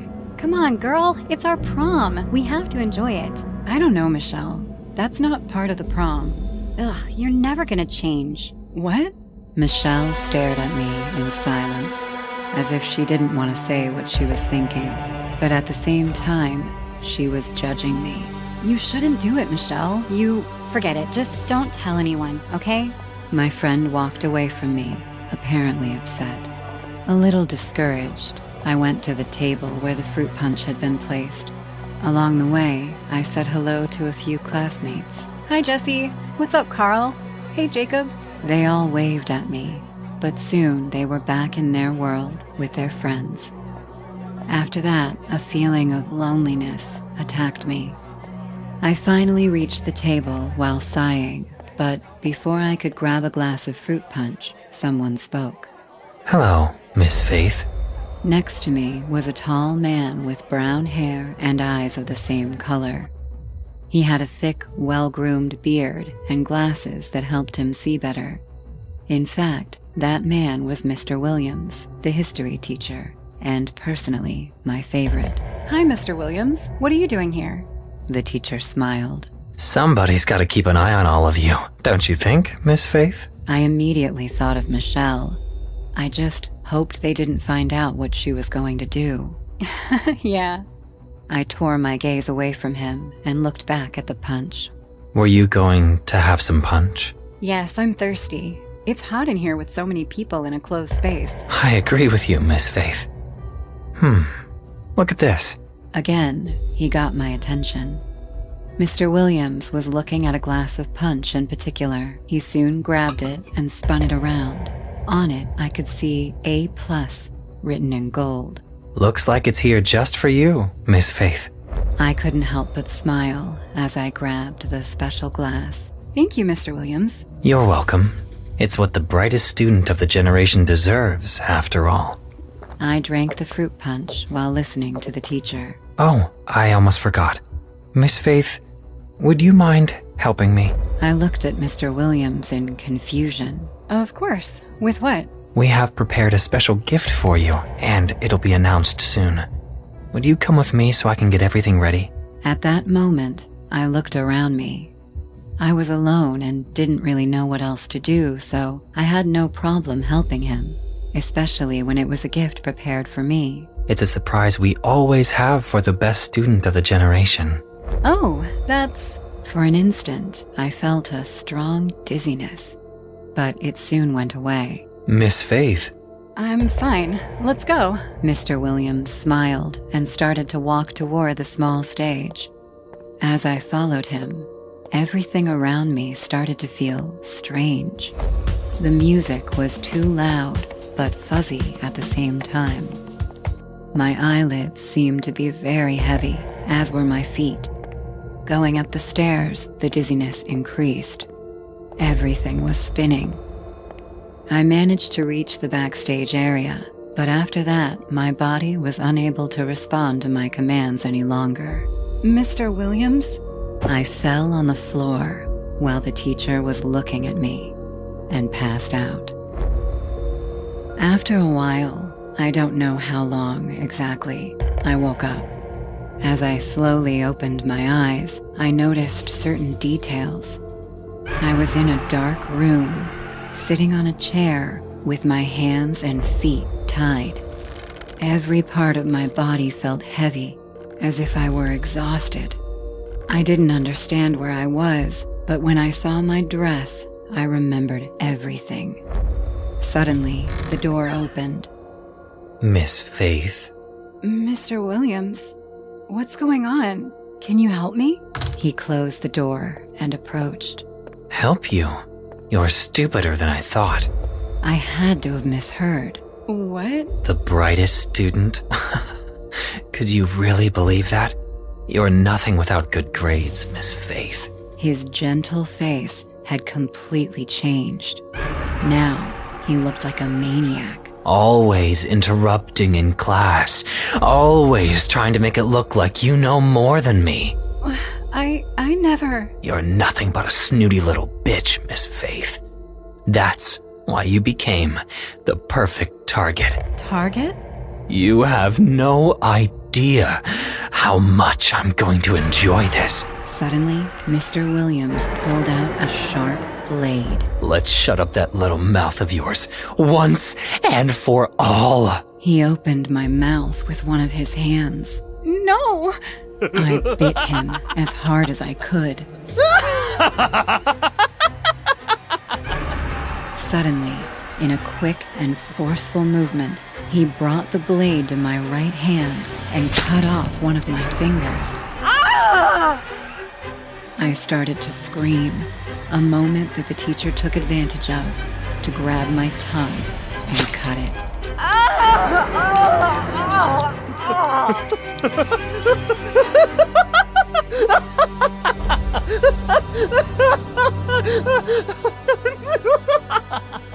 As I cried and bled to death, he watched me with a kind of sick satisfaction. Unfortunately, my screams were not heard due to the music. That night, I died. I'm not fond of social media platforms, but when my friend Nathan showed me this TikTok account, I got really creeped out. It was a lazy Wednesday afternoon, and we were standing in the school corridor, making plans for a party over the weekend. My friends were busy chatting when Nathan pulled me aside. His face was all excited. Dude, you have got to see this. He played a TikTok video, and the screen flashed with a pair of bare feet hanging upside down from the ceiling. It took me a second to realize there was something wrong with them. Whoa. Who is that? And why are the feet so pale? That's a mannequin. Well, why is it chained upside down? Shh. Just watch. Whoever was recording it slowly tilted the camera upside down, and the entire mannequin got revealed. It had a partially melted face, as if someone had blowtorched them. It was dressed like an IT employee, a white full-sleeve shirt paired with khaki trousers, but they were filled with big blood stains. And suddenly, the screen turned black and the video ended. What kind of sick content is this? I found this account last night while surfing through random videos. No one knows who's behind these videos, but I'm telling you, dude, this is some freaky shit. Tell me the name of this account. It's Spite 2022. Don't watch these videos before you go to sleep. Nathan walked away, and the nightmare began. Within the next few days, the entire school started talking about this crazy TikToker named Spite. All of his videos showed mutilated mannequins dressed like human beings, with blood smeared on their body. This one particular video gave me chills. Like all his other videos, this also featured a mannequin, dressed like a teenage girl tied to a chair, placed in a dark room. A medium-sized bucket can be seen hanging right over her head, and someone pulls the string, making the bucket empty its contents over the mannequin. Some kind of animal blood mixed with animal remains like tripes and intestines covered the mannequin. It was horrible to watch. While many commented, "Gross, what the hell is wrong with you? Are you sick?" and things like that, there were also some people who expressed their enjoyment watching these sick videos. There was this one comment where some user said how much fun it will be to watch a mannequin melt in a tub of acid. 3 days later, Spite 2022 posted a video where a mannequin of a little boy was shown melting in a drum of acid. People started talking about how Spite reads the comments with great attention. It was terrifying to see how people made special demands on his TikTok videos. Chop it into pieces and then soak it into the blood. Burn them all. Rip its clothes off and beat it with a hammer. I was pretty disturbed after seeing these comments, and kids in my school just wouldn't stop talking about Spite. Some said he escaped from an asylum, some said he's practicing being a serial killer, and some said he's just doing it for the views. As if his name wasn't enough to describe him. I came home that day and took a long shower. I live with my dad, but being the county sheriff, he's pretty much busy all the time. He comes home just before dinner, and those are the few hours I get to spend with him, talking about life and everything. So, this one Thursday night, he brought takeout on his way home, and we sat down to eat while watching a football game. I was kind of messing with my food, just circling the spoon on the plate and barely eating, when my dad asked, "Is everything all right, Bobby?" Yes. You know, you can tell me anything. We both stared at each other for a few seconds, and then I finally said it. There's this guy on TikTok everyone is talking about. What's up with him? He's a sick dude. He's posting torture videos all day. What? Torture videos? How come no one reported that? Well, because he isn't torturing humans. Well, in that case, they should go to the Animal Rights Department. It's equally wrong to— No, Dad. He isn't torturing any living thing. Sorry, I'm not getting it. He tortures mannequins and posts videos on TikTok. Mannequins? That's weird. No law in the world can convict someone for torturing mannequins, so the conversation with my dad about Spite ended there that night. But even though I told him, I still couldn't sleep. I woke up late and had to leave in a hurry. It was the last day of school before the holiday, and everyone was busy applying for summer internships. I was planning to do the same when I realized I left my documents at home. I told Nathan to go on with his application, and I went back to get the documents. It was 2 in the afternoon when I reached home. As I went to unlock the main door with my key, I found it open already. Getting in, a cold shiver ran down my spine. I could smell something burning inside the house. Thinking there had been a fire hazard, I quickly went in the direction from which the smell was coming. It was the basement. I could hear soothing music down there, accompanied by that burning smell. As I tiptoed and peeked in, my stomach dropped. 3 half-burnt mannequins were lying on the floor. Someone set them on fire and then poured water on top of them to put the fire out. The smell of burnt plastic choked my nostrils. A camera was set up on the corner to record this, and that's when the ground beneath my feet swept away. My dad came out from the dark corner, wearing a gas mask that looked unbelievable with his sheriff outfit. The shock was so intense that I called out to him, "Dad?" He suddenly realized that I was there too, and he froze. He took off the gas mask with trembling hands and said, Bobby, what are you doing here? So, Spite 2022 is none other than my father? Look, Bobby, I can explain this, okay? Explain what? That you're a sick psycho? It's not like I'm torturing living human beings. Stop judging me, okay? We all have dark desires. There are numerous creeps out there who are way more dangerous than me. What do you get from all this? Give me one good reason behind this insanity! I can give you 2, son. We need money for your college, and the sheriff's job doesn't pay well in this small town. I just earned 100,000 followers in just 1 week, Bobby! Please let it be our secret, okay? What's the second reason? The insanity stops me from hurting someone alive. His eyes widened and his face changed. He looked scary and deranged at the same time. I fumbled, saying, So you do want to hurt people? He ran to me at full speed and grabbed my t-shirt. It happened so quickly that I couldn't do anything. He came close to me, looked me in the eye, and grinned. This is why I'm asking to keep this a secret, so that I don't hurt anyone. Also, it's easy money. Don't you want to get out of this town, Bobby? Yes, I do. That's my boy. Now leave. I have to clean this mess.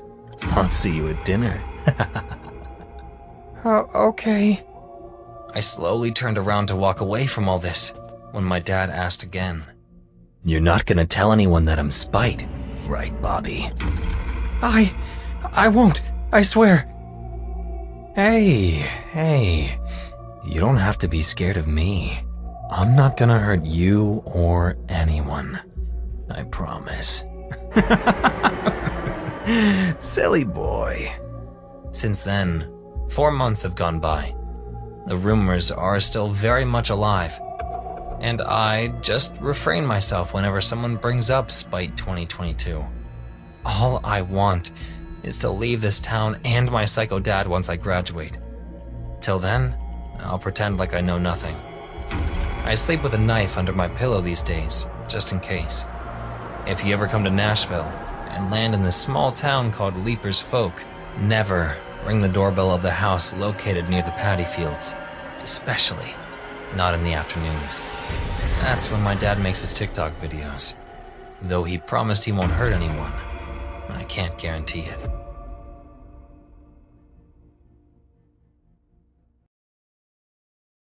Our entire family had to shift to New York when my father landed a heavy-paid job there.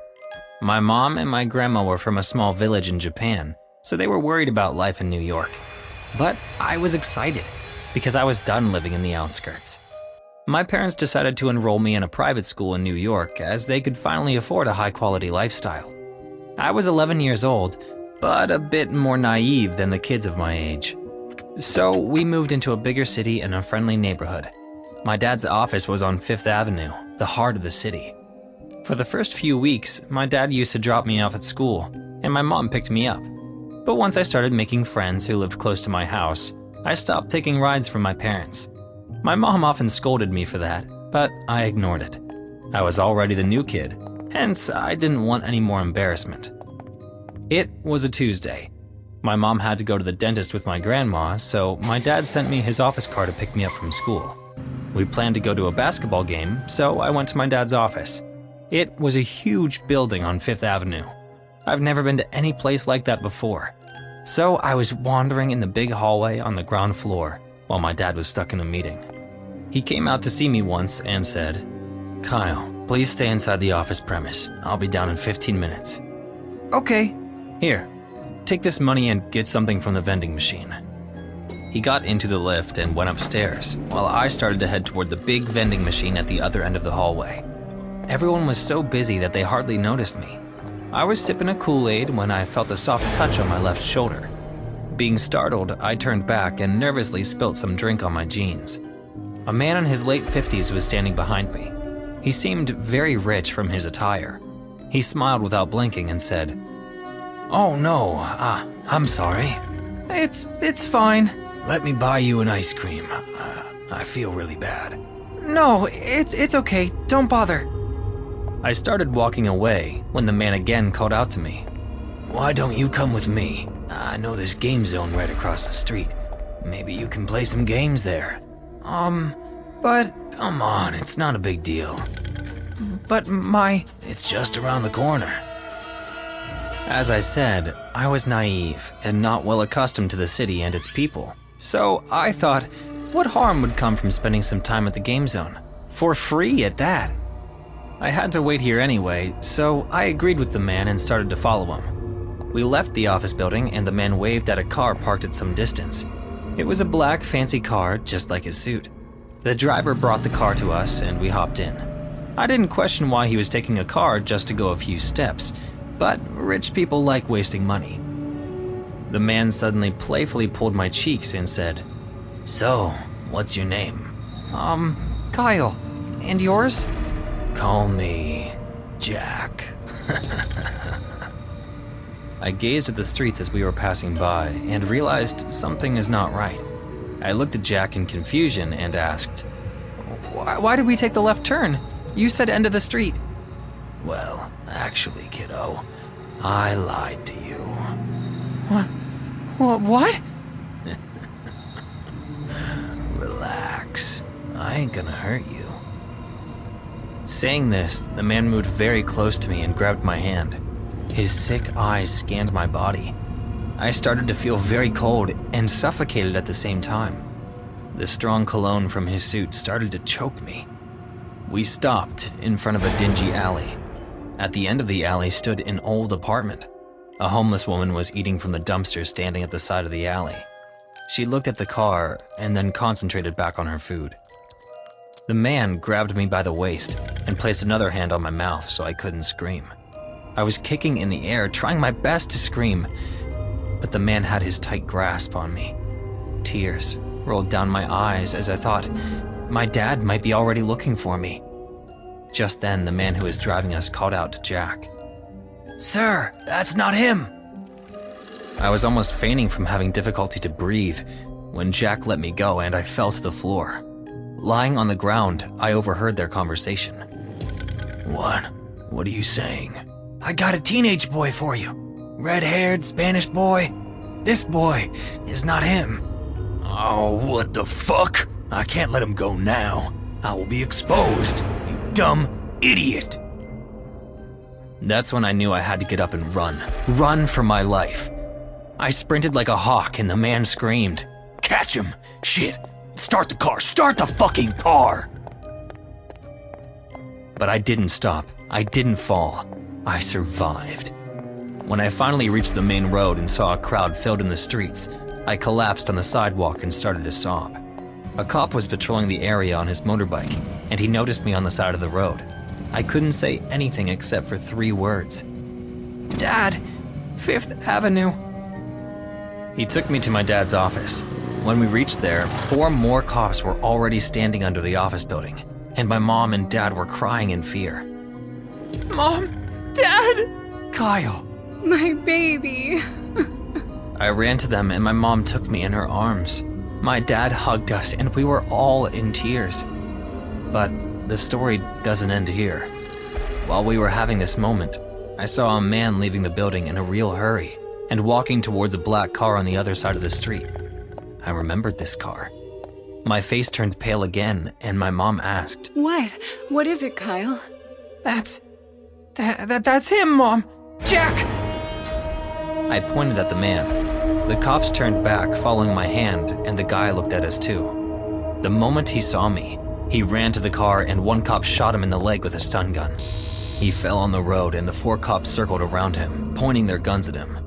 My dad couldn't speak for a few seconds. And then, suddenly, he spoke. Mr. Shatner? You pig! He jumped on the man and punched him in the nose. He started to bleed and the other cops took my dad away from the scene. Mr. Shatner was my dad's boss. He was arrested with serious charges. Many were shocked to know that he was a pedophile, hunting prey in the very streets of New York. His driver was also arrested for helping him in this crime.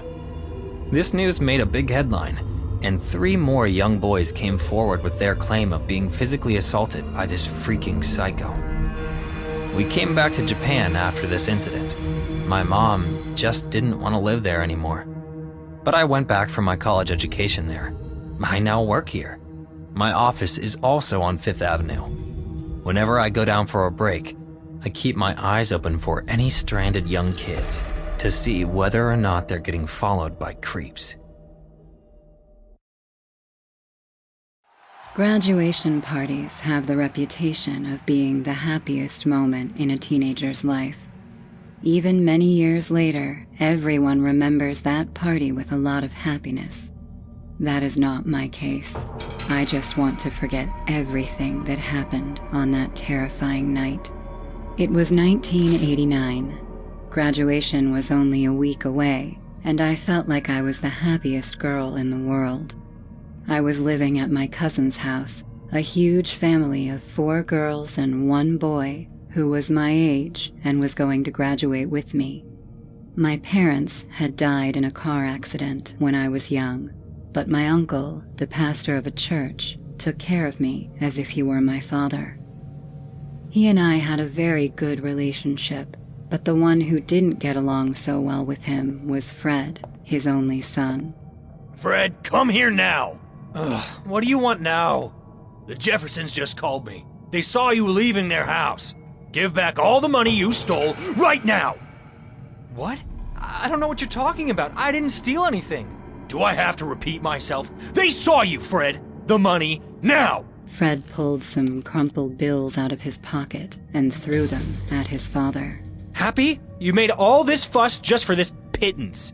I'm as patient as I can be with you, but even my patience has its limits. Say goodbye to the prom.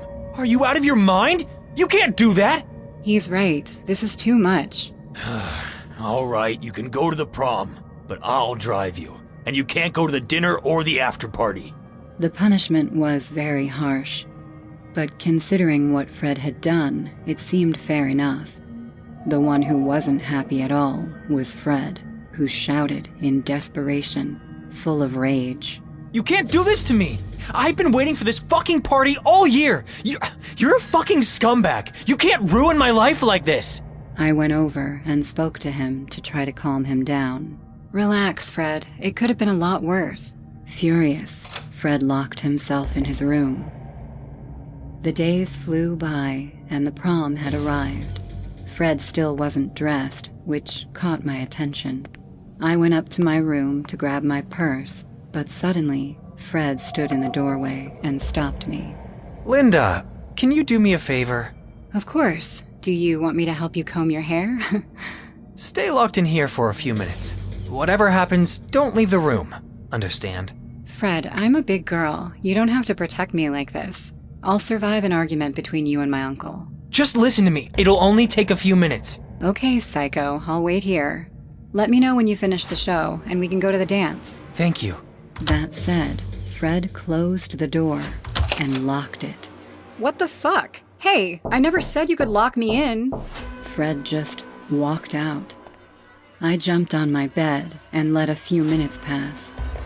On the other side of the door, I heard screaming, and within seconds, a loud explosion made me get out of bed. After that noise, my aunt and cousins screamed. I heard the explosion again and again and again. With each explosion, there was one less scream, until, with the last noise, there was only silence. After the silence, I heard the shower in the bathroom turn on. I didn't want to understand what was happening, but despite the shock I was in, I understood everything perfectly. I wanted to escape from that room, but I didn't have any windows, and I was afraid Fred would hear me banging on the door. I was too nervous to act, so I just waited. Within minutes, Fred opened the door, dressed in a suit. Thank you for waiting for me. Are you ready to go to prom? Fred, what the hell were those noises? Where is everybody? You know they asked for it. Don't worry, Linda. You've always been good to me. I won't do anything to you. What the hell did you do? His look changed. Now he looked angry. Nothing I wouldn't do to you if you were going to tell on me. Don't make me change my mind, and let's just go to the dance. Terrified, I went down the stairs with him, and there I saw them. My uncle's body was in the living room. I turned my head toward the kitchen and saw the bodies of my aunt and cousins piled up in a pool of blood. Oh my God! I still have my father's shotgun in the car. I hope you can have a good night without talking too much, or you'll end up in a pile like them, understand? Terrified, I just nodded my head and walked, crying, to the car. I'm going to the prom. I'm so excited! When I got to the prom, I tried to act as calmly as possible. Fred was socializing and dancing naturally. How could he have such a good time after killing his parents? He even shot his little sisters, but none of them had done anything to him. Still gathering the strength not to cry, a friend approached me. Hey, Earth to Linda. Are you here? What? Oh, yeah, sorry. What's wrong with you? You're on another planet today. I looked around, terrified, and spoke to her nervously. Listen, something terrible has happened. Fred... Oh, hello, Fred. When I turned around, Fred was behind me, looking at me angrily. Hi, girls. Are you having a good time? One of us is having a good time. Guess who? It's not very difficult to tell. Hey, can I have some time with my cousin? Of course. See you later. As she was leaving, my friend gave me a worried look. Brittany had known me since she was a kid. There was no way she wouldn't notice my reaction to seeing Fred. You were talking about me, right? Fred looked at me, smiling, but anyone paying attention could tell he was furious. Fred, you killed your parents and your sisters. This isn't right. You have to turn yourself in. Hey, shut up! Don't say that here! Listen, you're right. I know what I did was unforgivable, and I plan to turn myself in by the end of the night, okay? Just come outside in 2 minutes and let's talk about what happened. Okay. More than 30 years later, I think how stupid was my decision to listen to him. At that time, I was very innocent. I really thought my cousin was incapable of hurting me, even more than his parents. I waited a few minutes, as he said, and went outside. I was a little worried, but there was no way he would dare to use the shotgun in such an open place like that. When I went outside, a few guys were drinking, but there was no sign of Fred. I looked around for him. Suddenly, I heard a car accelerate, and by the time I realized, it was too late. A car was speeding toward me and slamming into my body. The only things I can remember are the feeling of the front glass of the car crashing into my body, hearing Brittany's voice getting closer and closer, and watching the car go. When I woke up in the hospital, Brittany was sleeping in a chair next to me. Some policemen arrived a few minutes later and explained that they had caught Fred, who had hit me in a stolen car. Before my friends' surprised eyes, I told them everything that had happened, and soon after, they caught Fred at an amusement park. To this day, I still think how lucky I was to have only lost my legs. Fred was sentenced to 160 years in prison, but he is still trying to get out. I went to visit him once, and I could see that he was not remorseful at all. The only thing I can do is trust in the police, because if he ever gets out of prison, I know he will come for me.